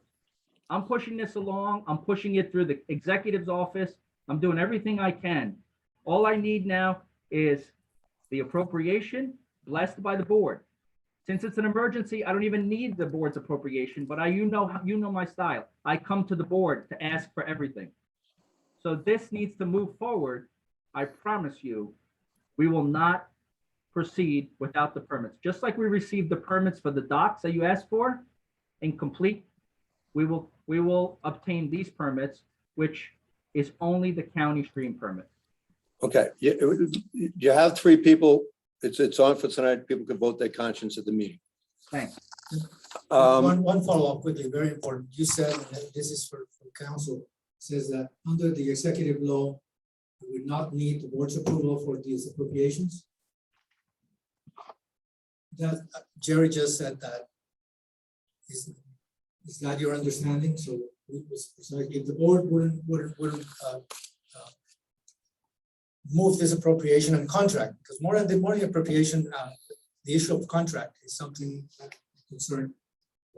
Jerry can move on under the executive sessions, the executive powers. My understanding is that once you establish the budget, if the money's in the budget, Jerry gets to spend it because he's the chief executive officer. He signs the contracts. That's not my That's question. his authority. My question, number one, it's not on the budget. And also, but my question is different. Well, if it's not in the budget, you've got to appropriate. That's what I'm asking for, is an appropriation. Then my question is, under because under the law, there are requirements of the general municipal law for certain works, certain things. Once an emergency is declared, then can the manager just follow and without need for that? Because then, I mean, that's the clarity needed. For example, the public works here exceeds certain values. He has the authority to move forward. Is that correct? Well, it's a little more complicated than that. But if the project exceeds certain values, which this one certainly does, it has to be put out to bid. Unless it's an emergency, and there are exceptions for that. And there are other exceptions that might apply, like sole source purchasing off the state contract. I don't know enough about this to make a judgment. But if this is the way I understand it from what Jerry has said, if this is work that must be done as a flood mitigation measure before the next hurricane season, and there's not enough time to bid it out and get it done by the next hurricane season, that would likely qualify as an emergency, which allows them to avoid bidding others. Without the board needing to. Whether the board has to be involved is a different question. We have to move on. We have 2 other items, okay, that have to, so. I'll reserve on that, and since I'm not gonna be this evening, late, then I will just reserve on this legal issue. All right, no, we got to move on. Enough of this. Got it. I'm just putting it on the record.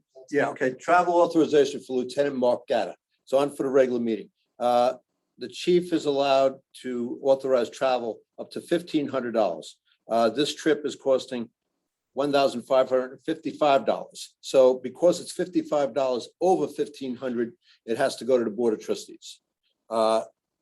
Is everybody okay with this extra $55 being on our agenda tonight?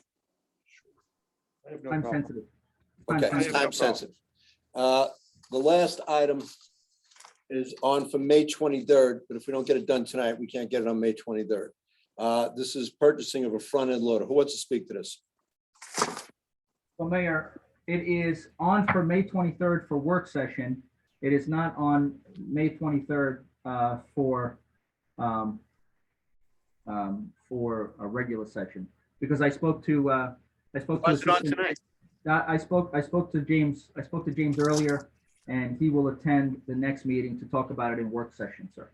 Okay, it was on for tonight and it says on for May 23rd. Okay. Oh, it was on the work session for May. Okay. Yeah, we moved it to May 23rd work session. Let's not do future things on the work session, okay? Yeah. Because I have enough trouble with the present. Okay. It's time for the executive session. All right, let me go through the lineup tonight. We have an advice of council on the Mamaroneck Reservoir Dam. That doesn't need a motion. Okay, I'm gonna make these motions right now, just to get them out of the way as I read them. Westchester Joint Waterworks Department of Justice EPA matter. It is anticipated that a motion will be offered to go into executive session pursuant to 105(1)D of the New York State Public Officers Law. Hampshire Recreation LLC versus the Village of Mamaroneck and the Village of Mamaroneck Planet Board. This is under 105(1)D. Update on PBA negotiations. Our contract is up with our police officers. This is 105(1)E of the Open Meetings Law. Village Manager EEOC complaint against Board of Trustees. This is 105(1)D, the New York State Public Officers Law. Village Manager Performance Review. This is 105(1)F of the New York State Public Officers Law that we would go into executive session for. I am making all 5 of those motions. May I please have a second on all 5? So moved. Augustino. Trustees Young, Yes. Natchez, Yeah. Lucas, Yes. Tefor, Yes. Mayor Murphy. Okay, LMC TV and our audience member, if you could leave the room.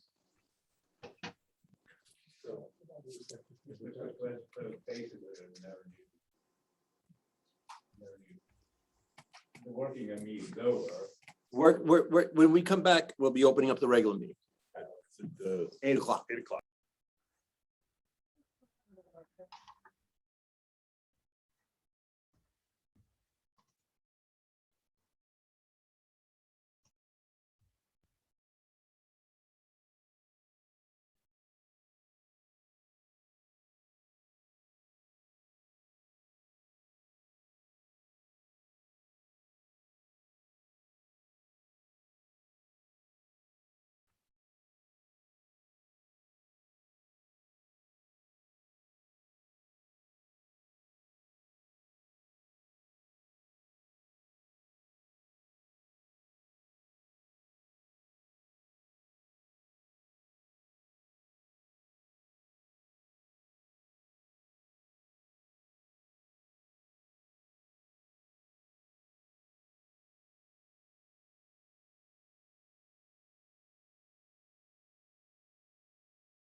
Hi,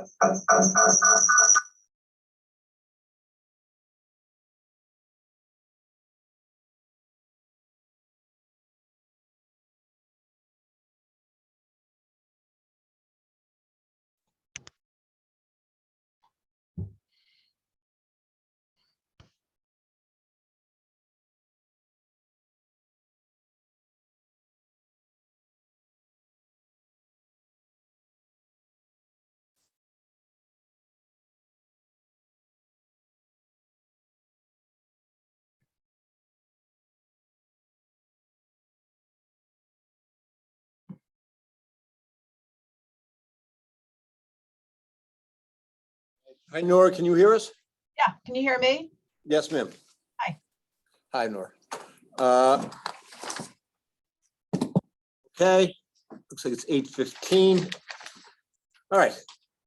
Good evening and welcome to what's going to be the regular meeting of the Village of Mamaroneck Board of Trustees. Before I start the regular meeting, I need a motion to close the work session. So moved. Second. All in favor of closing the work session? Aye. It's unanimous. Trustee Tofor has left.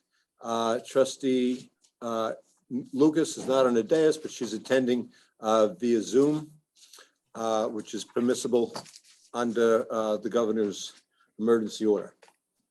It's an experiment. See if we can do this hybrid thing. Okay. Okay, please join me in the Pledge of Allegiance. It's been so long since I've been in this room, I'm forgetting how to work the meeting. Please join me in the Pledge of Allegiance. Aye.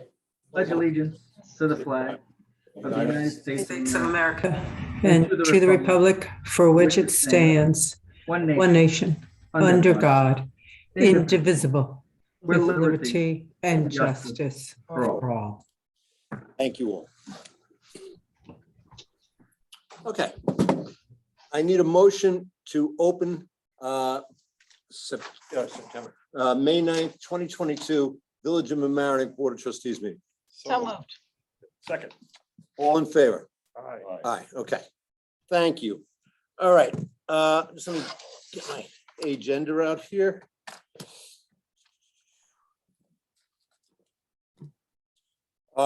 First item is the adoption of the agenda. Anybody want to make a motion? I move to adopt the agenda as written. Anybody want a second? I'll second. Okay, thank you. Augie, call the roll, please. Trustees Young, Yes. trustee Natchez? Yes. Trustee Lucas, Yes. Mayor Murphy? Aye. Okay, I just want to point out the exits.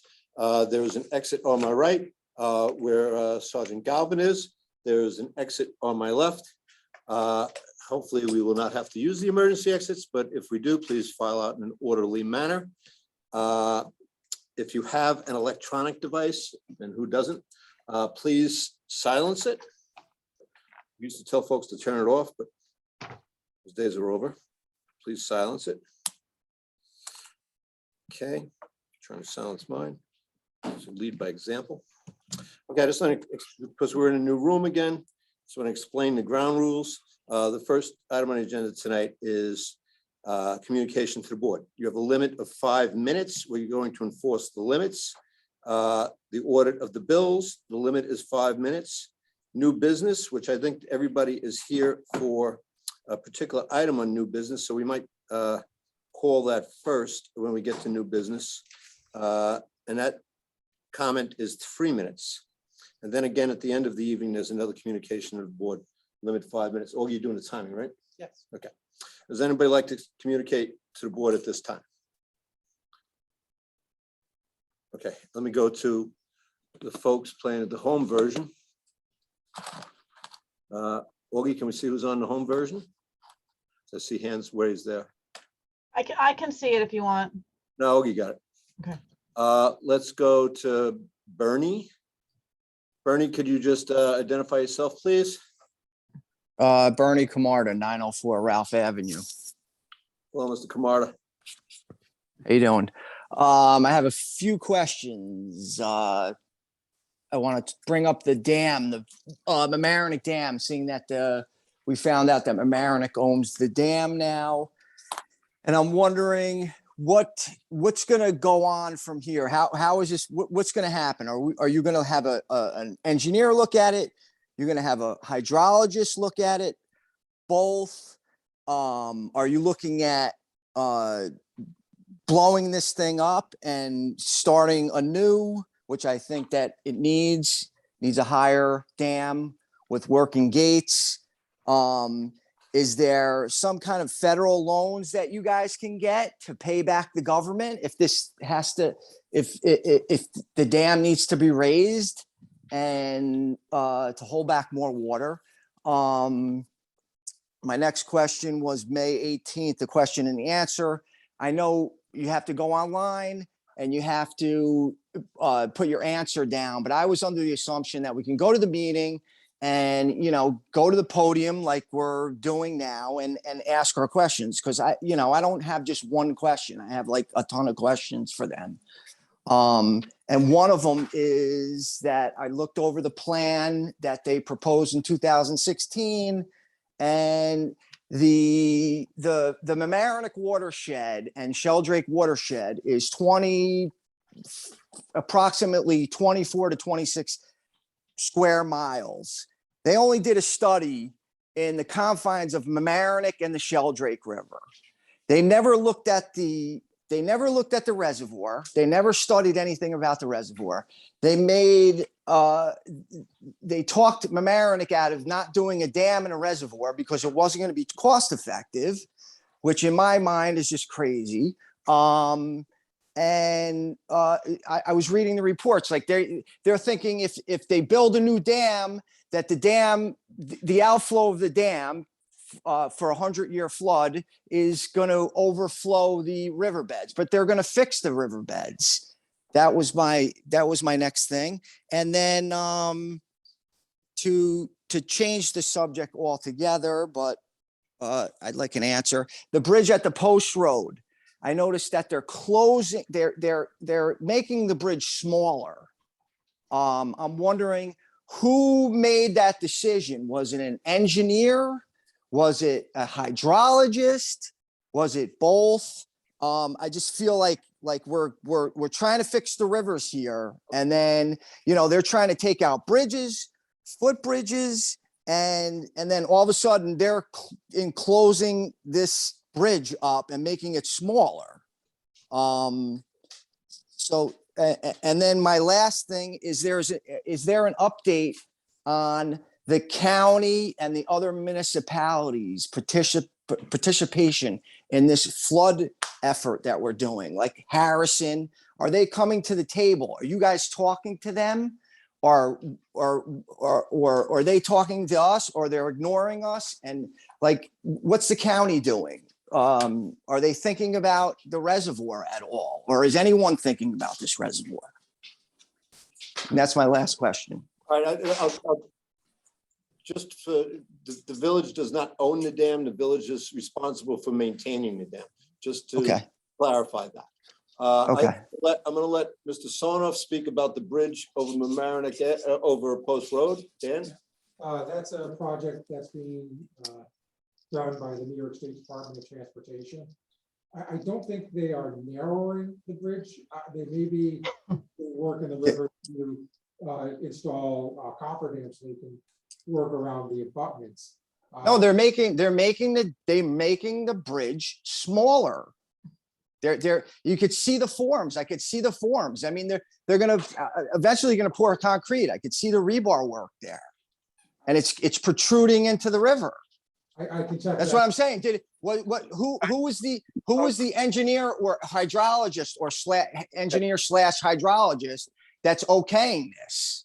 Are you talking about on the Post Road? Listen to me. Go ahead. Are you talking about on the sound side, the south side of the bridge?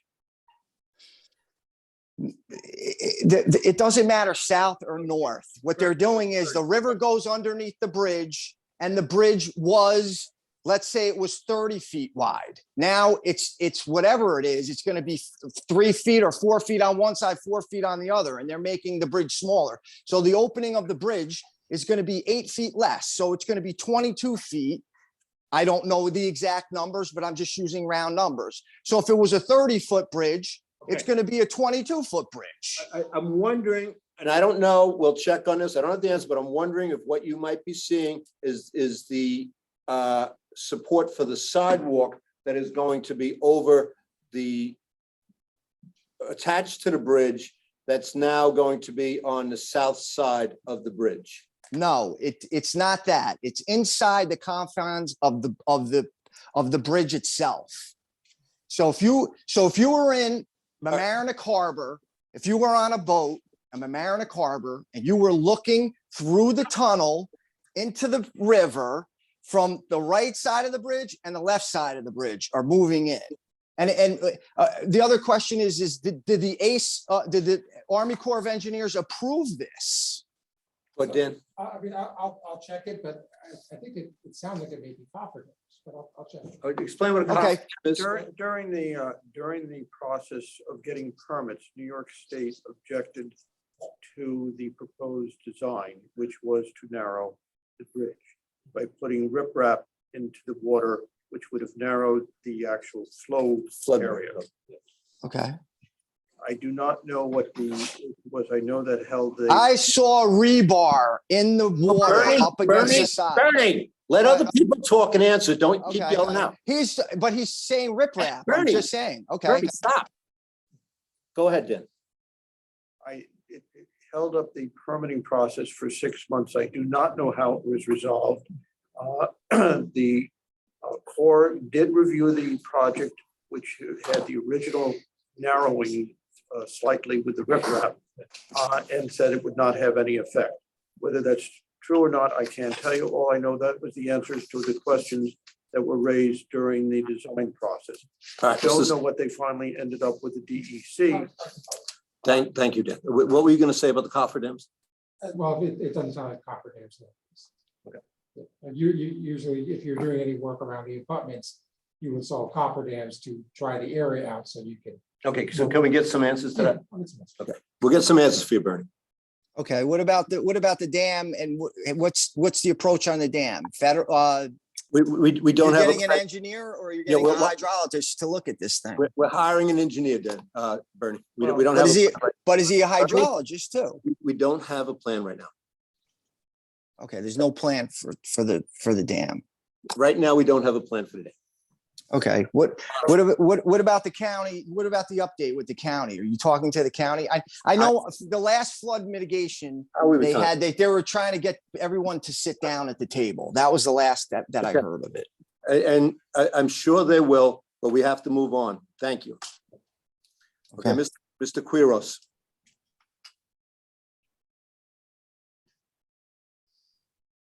Hello? Hello. Yeah. Tom, tonight you approve more tax dollars to pay legal bills, such as over 4,000 for Goldstein, over 6,000 for Hampshire, and 12,000 for a Mamaroneck Avenue case. Why can't you negotiate with these people to stop wasting our tax dollars? When does it end? Well, Mr. Quiros, as you well know, anybody can sue anybody for anything, and we have to defend ourselves. So I'm for defending this community when people sue us without warrant and just going to negotiate with people who drop lawsuits who really don't have a case, just allows more people to feel like they can come and act like we're their piggy bank. Yeah, who has the wisdom on that board to discuss what is a legitimate legal case and what is part of our federal and state constitution over the appropriate spending of our tax dollars, stubbornness and lack of wisdom in all of these cases is costing the village Mhm. and middle and income people an enormous amount of money. Well- And among the lawsuits that are pending, some of which you think is worth sleeping on, is very damaging to the very fabric of a Mhm. nation that must operate without these class issues that you're creating. Just to be clear, so the public knows, this board has not sued anyone. People sue us, like I Mr. know, Like I know Mr. that. Mr. Quiro sues us, the Hampshire developer sues us, Ms. McCrory sues us, Mr. Teakert sues us, we get sued. And Right. that's part of the game. No, it's not a game, Tom. You asked, Tom, it's you not a asked- game. Well, No one's your playing use games, of Lou. words, disgraceful. It's Yeah. not a game. well, no one's playing games here, Lou. We were elected to You protect. used the word game. You were the one that we used the word game. protected- We were elected. You asked where we get the authority. The voters gave us the authority. You And, you and the voters. don't if they have the decide- authority to break the law.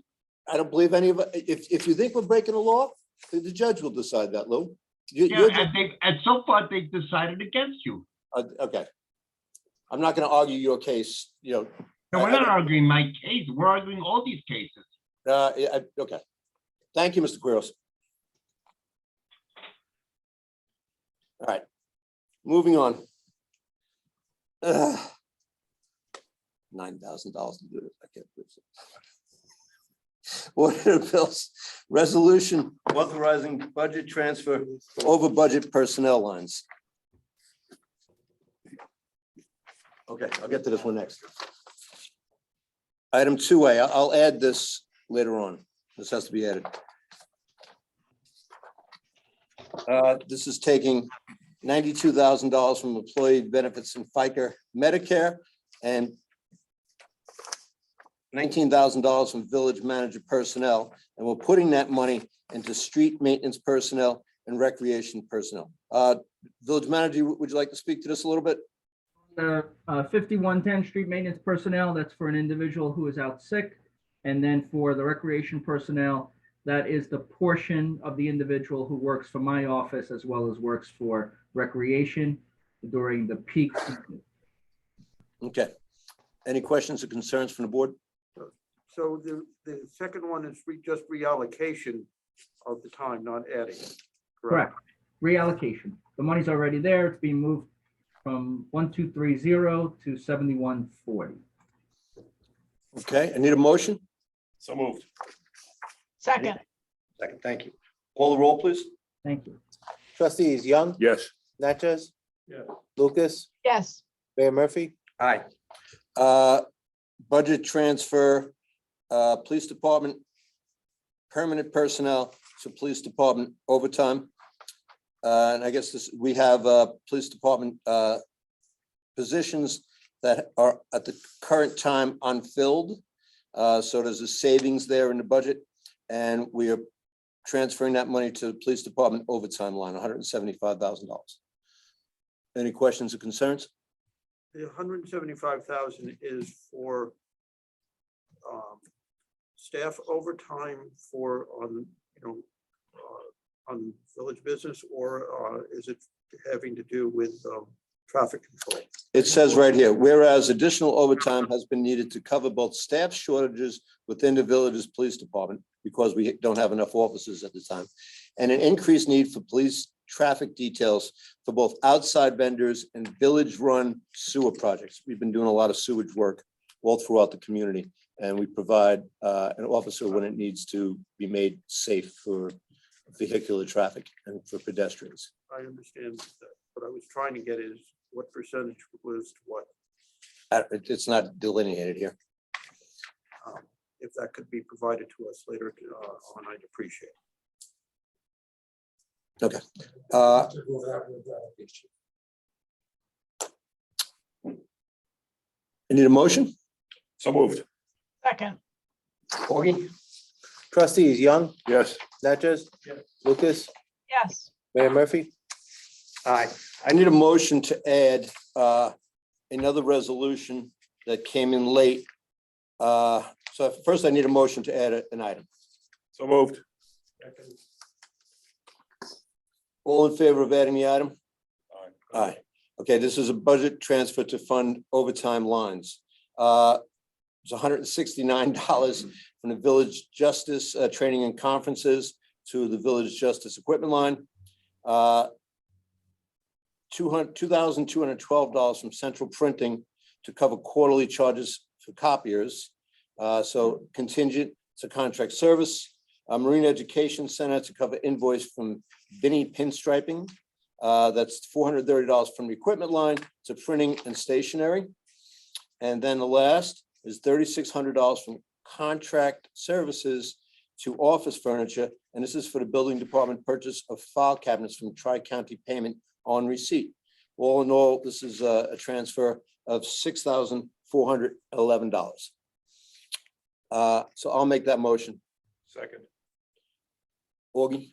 Trustees Young, Yes. Natchez, Lucas, Yes, Mayor Murphy.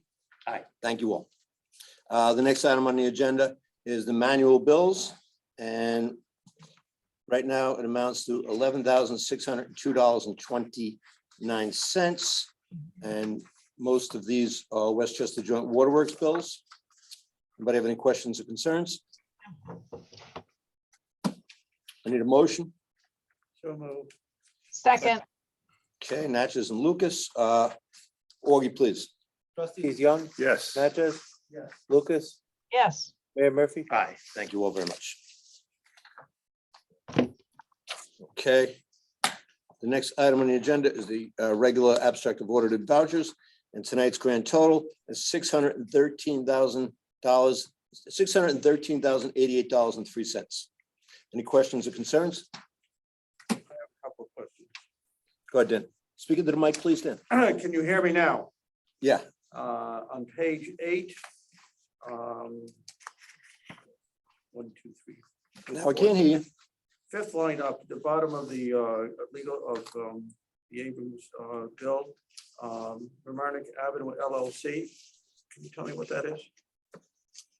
That's an Article 78 proceeding brought by a property owner over a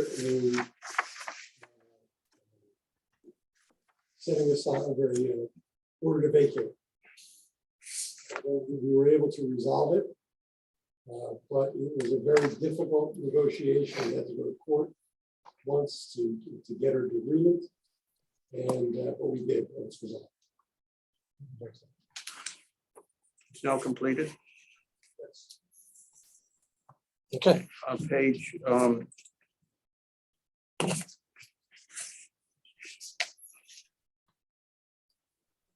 page 15. Insurance expenses.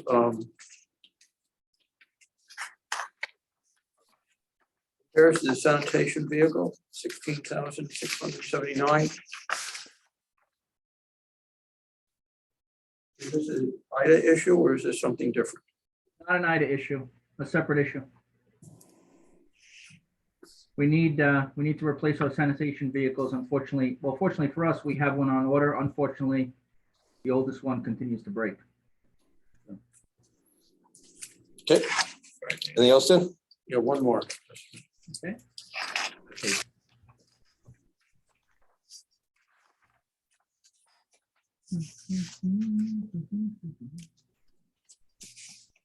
Okay, no, okay, I understand. You good? Thank you. Okay, I have a question back on page 8. Bob, on your bills, there's two Goldsteins. Is that two separate lawsuits that Ms. Goldstein has? There's Goldstein versus Village of Mamaroneck and then Goldstein FOIL litigation? Are those both, That's those are separate lawsuits? Separate lawsuits, Goldstein against the Village of Mamaroneck is the challenge to the determination of the ethics board. Right. And the Goldstein FOIL litigation is a challenge to a FOIL determination. Thank you. Okay. That being said, does anyone have a motion to accept the bills? So moved. second, Okay, Augie, Trustees Young, Yes. Natchez, Yes. Lucas, Yes. Mayor Murphy. Aye. Okay, oh, you got that for you when you need it. Okay, new business. What we're gonna do under new business, because I see there's three folks who I know want to speak to item 4D. Resolution authorizing contract and supplemental appropriation for emergency dredging of the Mamaroneck River, Sheldrake River, Beaver Brook Swamp, and Guyon Creek. We're gonna call that one first. If folks would like to speak upon it, you have a 3-minute window. Please identify yourself when you, no, you gotta go to Mike, yeah. We need you to speak for the posterity of TV. And just, you might want to lower that a little, Nancy. Well, I didn't want to point that out. Okay, first I just want to start with a question. I was Could watching. you just identify yourself? Oh, Nancy Tum, Washington Street. First I have a question. I was watching the meeting beforehand, and trustee Tefor was asking for some backup on the dredging plan. Mhm. And do you guys look at this stuff days in advance, or do you just get it that day? I'm kind of wondering why he was asking for backup Well, and he didn't ask for it sooner. You'd obviously have to address that to trustee Tefor, but I just for this particular item, I can tell you that we did get the information via email prior. Okay. But I think it might be helpful to the public and Nancy, to you, if Jerry can just quickly tell the areas that are being addressed. He asking for that? Yes. Oh, okay. Hold on one second. Let me get that list. But Nancy, why don't you go with your other while he's doing that? Okay, so first of all, I just want to say that I think the village manager is a rock star. He is doing such a great job. Come on. I'm born and raised in Mamaroneck, and I've never, ever seen anybody do as much as he has. He is so dedicated, he's knowledgeable, and I just think that when he asks for something, when it comes to flooding, there should be no hesitation. He should get it because he knows exactly what needs to be done, and it's very much appreciated. Thank you. So I just want to say, because I get the impression that trustee Tefor and maybe others were like a little nervous about the cost of what he's asking to be done. And I just want to remind people that every time it floods, a homeowner gets a good $80,000 worth of damage. They pay for flood insurance and maybe they get $15,000. So around 65.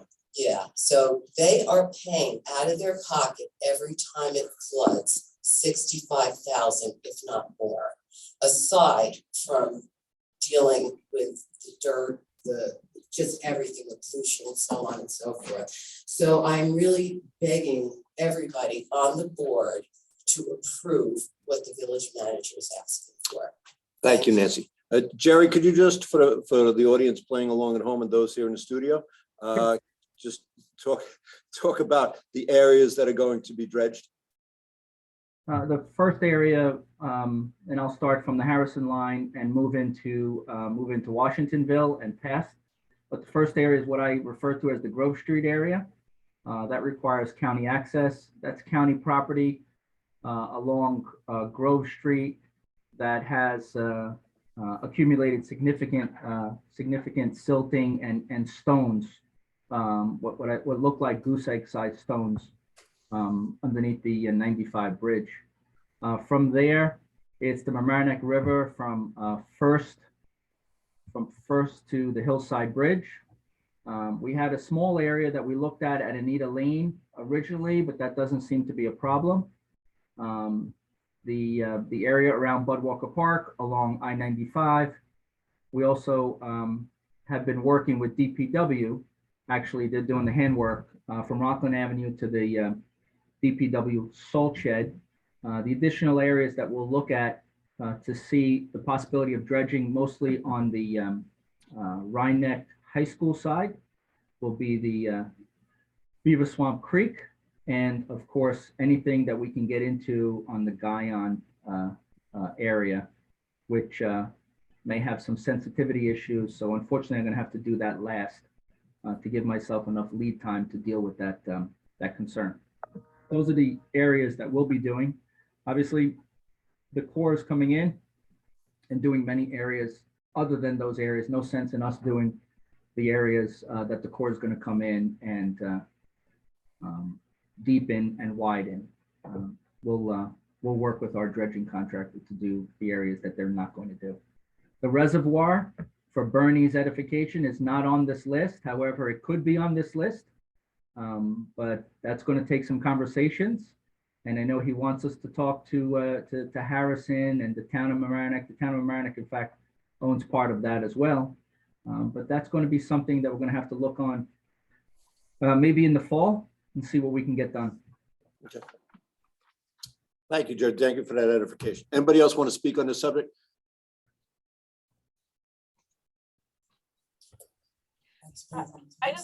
I just want to say that part of the backup we got was quite a while ago about dredging. And so I think that was Victor's confusion. It wasn't in our packet today because Jerry's been talking about this in other emails. So.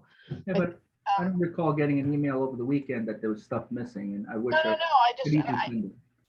so I think that, I think he hadn't seen it, but it's in it's in emails going back forward. Sure. But I think actually it's interesting. So I do think the public would be interested in seeing, what the plan is. So thank you for explaining it. Mhm. Sure. Your turn. Hello, Laura Body, Washington Street. I am speaking as a resident, not as a member of the Traffic Commission.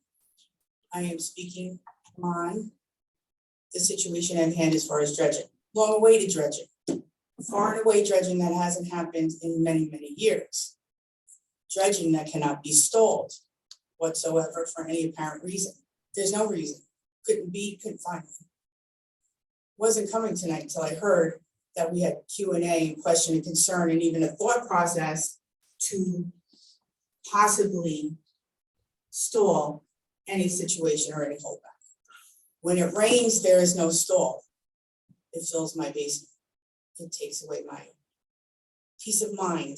It takes away everything I own and everybody around me. Stalling has gone on far too long. Proactive, that's the only word I should hear. Action moving forward. We have walked the area with every single member of the DOT, including Jerry, and that is where the wheels started to get into motion. Because it is not an I situation, it's a we situation. We all hit the streets together to see exactly what was wrong and what was ignored. Yes, it was ignored because other things happen, life happens, people get complacent, but we can't afford to do that any further. Complacency, picking through, needling, haystacking, wondering how come. You need to find a larger, bigger plan, I'm sure, than what's happening right now, but the dredging is far and away overdone. I pay $6,000 a year on top of my homeowner's insurance for flood insurance that I am forced to pay. If we times that by every homeowner in Washingtonville, and better yet, it's not just Washingtonville that's flooded, it's anybody and anyone. It can happen anywhere. And this is not a cookie cutter situation. There are some areas that need to be far more attention and blitzed and paid attention to and dealt with than others. But I cannot worry about the safety of myself. The responsibility of this board is to protect me, my family and my village and my best interest. Nothing else other than that. I don't want picking, I don't want stoppage, I want moving forward. If we dredge the village every year since 2007, the amount for this company would have far exceeded. So this is a drop in the bucket. And it's something that needs to start yesterday. Thank you, Laura. Maybe 6 months from now, but we need to really, really never, ever put the importance of what has to happen with flooding to the respect of backup, or I didn't get a chance to view this, or can we possibly think about this a little further, or can we look somewhere else? There's no time for that. Time is gone. And I hope everybody agrees with me. I know I'm over my 3 minutes and I could go on and on about flooding. I could recite it. It's like the back of I my can't, head. I can't let people go on, and I'm sorry, but I'll have people come in here taking No, I advantage. understand, but I just hope that the support is here and We'll- it moves forward and there's no more stalls. We'll know, because you're we'll gonna know in have 1 minute. Us here stopping that. Thank you. Thank you. Thank you, Laura. Mr. O'Connell, let me get to you 1 second. There's a person online. So I'm doing this thing now. You gotta get the people online, you gotta get the people here. So I'm trying to be fair. Let me try it, Augie. Hello, Mr. Shensky? You on? I'm here. Can you hear me? Yes, here. Yes, I just want to clarify what you said about the Beaver Swamp Brook dredging. It's just going to be in the Rye Neck School area? No, that's the best area for access.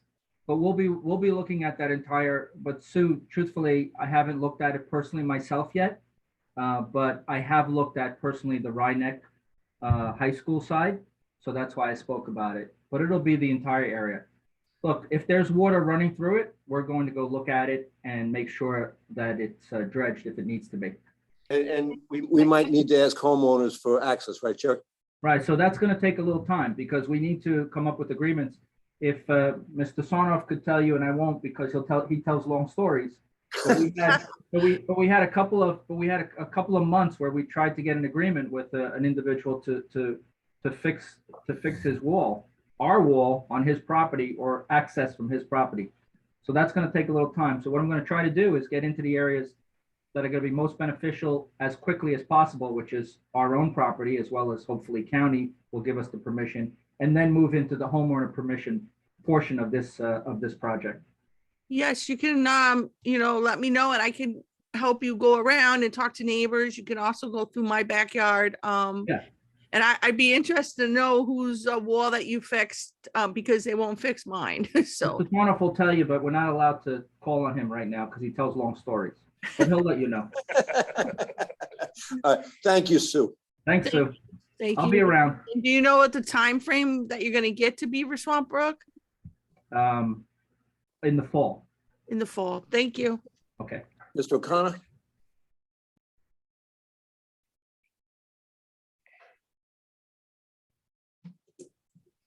Tim O'Connor, Washington Street. I'm going to actually speak on behalf of myself, Tim O'Connor, and I'm a member of the Parks and Recreation Commission. Well done, both of you. Yes, so here we are. We definitely got to get this project done. It's painstaking what we go through. We did a walk and talk with a lot of you guys from the board here, walking through the community. We're hurt. I mean, what we feel and what we went through, we're still healing from it, mentally and physically. And I just want to bring out as a reminder, on April 7th, we had a lot of rain, Yep. you will recall it, right? Yep. A lot of water came down from Columbus Park, Sheldrake, the Mamaroneck Avenue River. You all came up and capped off, right? Right to the top, there's the pictures from the Mamaroneck Flood Victims Advocacy Committee, tons of them. So just to this board and the public, we got to get this done. And I really appreciate it for this board to step up and doing the right thing, being proactive. I see that, working hard towards that. Let's get the football across the ball. Thank you. Good man. Thanks, Tim. Tim, I want to thank you and I want to thank Laura for participating in the Mamaroneck Flood Facebook group. You've both been really good about getting information out, welcoming new members, inviting people who really need that community. And I want to thank you both for that. And your excellent tour guides. All right, now to the matter at hand. This is item 4D on the agenda. And I would appreciate a motion on the emergency dredging resolution. So moved. Second. Mr. Fusco, please call the roll. Trustees Young, Yes. trustee Natchez. Yeah. Trustee Lucas. Yep. Mayor Murphy. Aye. And I'm sorry it took so long, but hopefully we'll be on top of this like white on rice. I'll be on top of it. Thank you both, all three of you for participating in tonight's democracy. Next item on the agenda is 4A, GATA travel authorization. We talked about this in work session. The police chief is allowed to approve travel for conferences for members of the department up to $1,500. This travel goes like $55. Oh, good night, folks. This travel goes $55 over that $1,500. So hence it went over. It has to come to the Board of Trustees. This is for Lieutenant Gatta to travel to the Law Enforcement Executive Development Seminar in Princeton, New Jersey. And we encourage our officers and our lieutenants and our sergeants to get all the training and knowledge that they can, and they do, and we appreciate that. So I'm happy to make the motion to approve this $1,555 to send Officer Gatta to Princeton. He could tell his mom, "Mom, I finally made it to Princeton." Second. Call the roll. Trustees Young, Yes. Natchez? Yeah. Lucas, Yes. Mayor Murphy? Aye. 4B. Resolution scheduling, we're going to hold off on this because at the work session, Trustee Young made a motion to include the another district in, and it was RM3. RM3. And so we're gonna have the attorney write up another proposed moratorium law, and hopefully we can see that in 2 weeks. Yes, no problem with that. Thank you, my friend. Should we explain what we're doing? Lou, why don't you? All right, well, the original proposal was for C1 and C2 moratorium Infill housing in the flood. for infill, while we would study infill housing in the flood zone. And there was some concern that it wasn't robust enough or wide enough, or that the parameters it was too limited. So we came to a compromise. We added in RM3, which is abuts those sections. And even though it doesn't have infill housing, we will have a moratorium on new development for 6 months while we study the impact of infill housing and any possible restrictions on development in RM3 in that zone. And it's a pause to give us time to look at it and gather more information, and not a determination that we are going to take any particular action about infill housing. Some substance, that's it. Okay, so we're holding off on that. 4C is a bench donation. And I always enjoy these. This is Ron and Laura Weschler are donating a bench in the village of Mamaroneck in loving memory of Leslie Trent. And the donation is $2,400. That gets you the bench. They're actually very lovely benches and comfortable. The iron bench, the plaque, the mounting, and that's there in perpetuity. So I want to thank Mr. and Mrs. Weschler for their donation. Oh, I'm sorry, they're donating a swing bench. Yeah, Which is bigger. which is even cooler. Because we lost a lot of swing benches, but now they're slowly coming back. And they were a favorite of both adults and children down in the harbor. Mayor? Yeah. It's a result of having the regular benches, space all booked up. Yeah. So we've had so many donated of the regular benches that now we're replacing swing benches. Good. And we lost a lot of swing. Those swing benches, I believe, were put in under Mayor Oppenheimer. Oh, wow. Okay. Yeah. So we got our money's worth. Yeah, I agree.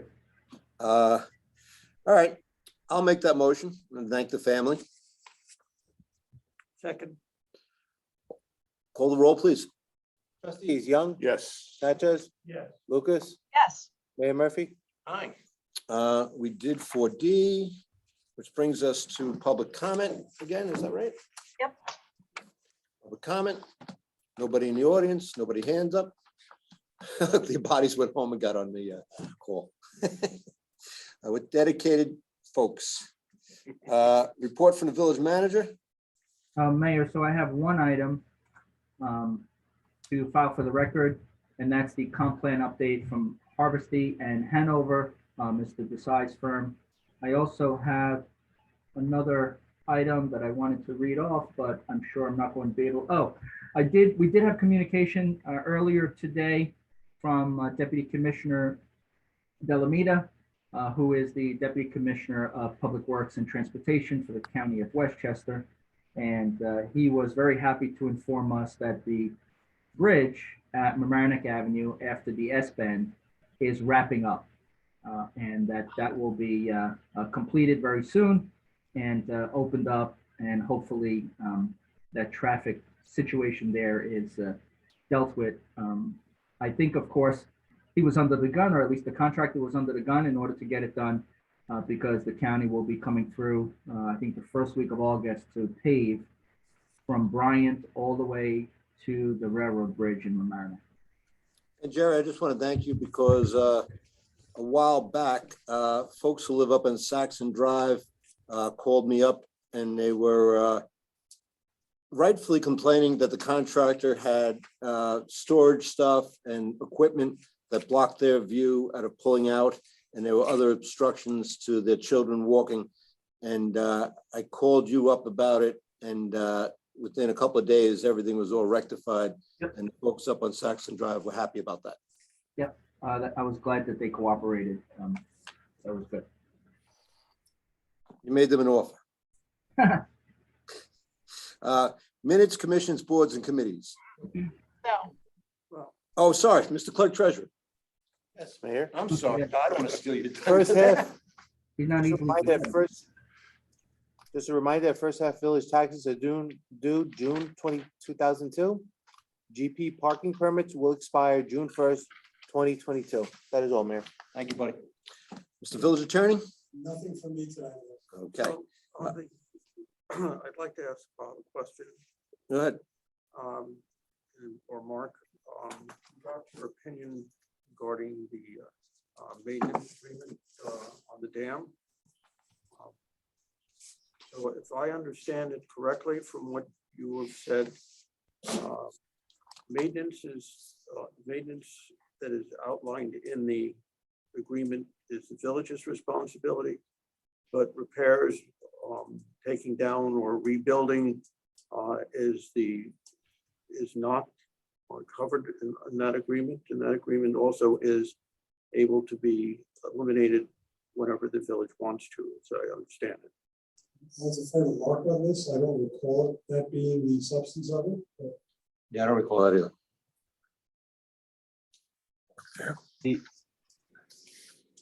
Go ahead, Mark. I'm sorry, good hearing. So the agreement states that the village would bear all costs and assume all the responsibility for the maintenance in the agreement. The maintenance that is specifically outlined, there are a few points that are specifically outlined, but it also says that it includes but is not limited to those points. So But it is limited to maintenance, correct? maintenance and maintenance of those areas, yes. But again, it's including but not limited to. So it lists certain areas, but it doesn't necessarily limit it to just that maintenance of those specific points. I understand that, but but if we were to rebuild the dam or build it higher or take it down and eliminate it or take any action of substance in that nature, that's not part of the agreement from what, as I read what your opinion. Is that correct? Well, I mean, the ownership, it's not owned by the village. So, I mean, that's a different question, I would say. Ability of the owner, which is the Westchester Joint Waterworks. I'm sorry, could you say that again? I couldn't hear you. It would be the responsibility of the owner, which is Westchester Joint Waterworks, correct? You mean if they decide to essentially tear it down and build it up again? Tear it down, build it up, do any major alterations to the dam. That's the owner's response. That's not part of maintenance. That's how I would view it, yes. yeah, I'm looking at it now, trustee Natchez. And I think it may be a fair reading. I mean, it starts at, the first clause is the village of Mamaroneck shall have the control and custody of the dam and related pond areas for maintenance purposes.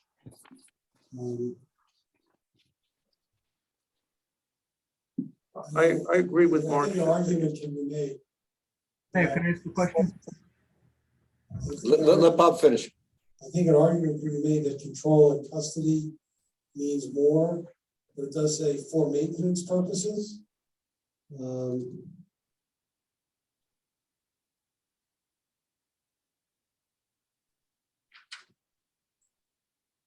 hate to get too far into an opinion on public, but I suspect there might be a fight over this.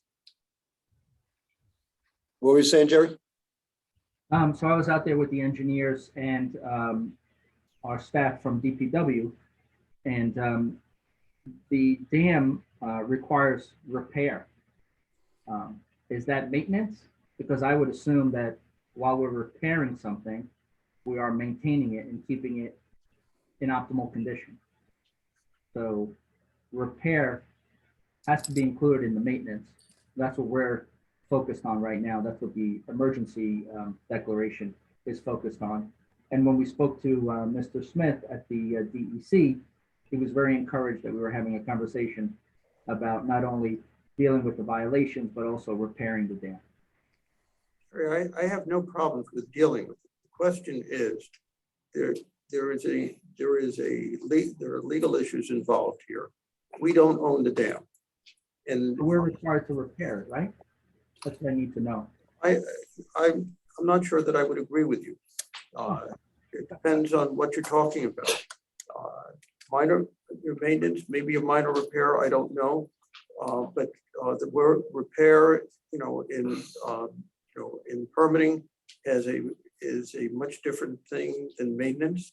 And it's been very well defined in that regard. So the issue for me is that, there's a cost, who pays for the cost. I'm delighted that action is being taken, but, for the emergency plan, the law requires that to be filed by the owner and prepared by the owner on an annual basis. We are not the owner. That's something that they should be doing. And I think I would encourage your full participation in working with them. But I think that this is a lot more. When we do it, we're incurring 100% of the responsibility of financially and otherwise. And that's something that it seems to be more important with the owner, which we would then be paying a little less than a third. Which is the numbers get pretty high and the expenses get pretty high. But I think it needs to be a joint conversation and a joint effort. But that's something that they should be doing. I also would encourage for the study. One of the problems that I had with all of the reports that have been done, and it's been studied, several times over the years, is that they really have not looked at the long-term implications of whether you decommission the dam, whether you raise the dam, whether you replace the dam.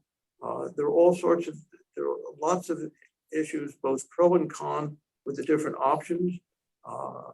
I understand and I sympathize with residents of the Heights that believe that this is a very significant issue for them. And I would agree it is a very significant issue, but I don't think all the reports, that said that we're nominal, I'm not sure that totally is correct in terms of the options, in terms of long-term effects, whether you could lower the water and how much water it would retain, if you did that sort of like with the Larchmont Dam for their reservoir. These are all things that need to be, I think, really laid out meaningfully and not to delay, but meaningfully in terms of cause and effect on a long-term basis. Because none of the reports really looked at it a long-term. It was always an immediacy issue and a short-term, effect. Yeah, but no one's saying the dam's gonna go away or it's gonna be decommissioned. In fact, I'll read something that the DEC wrote.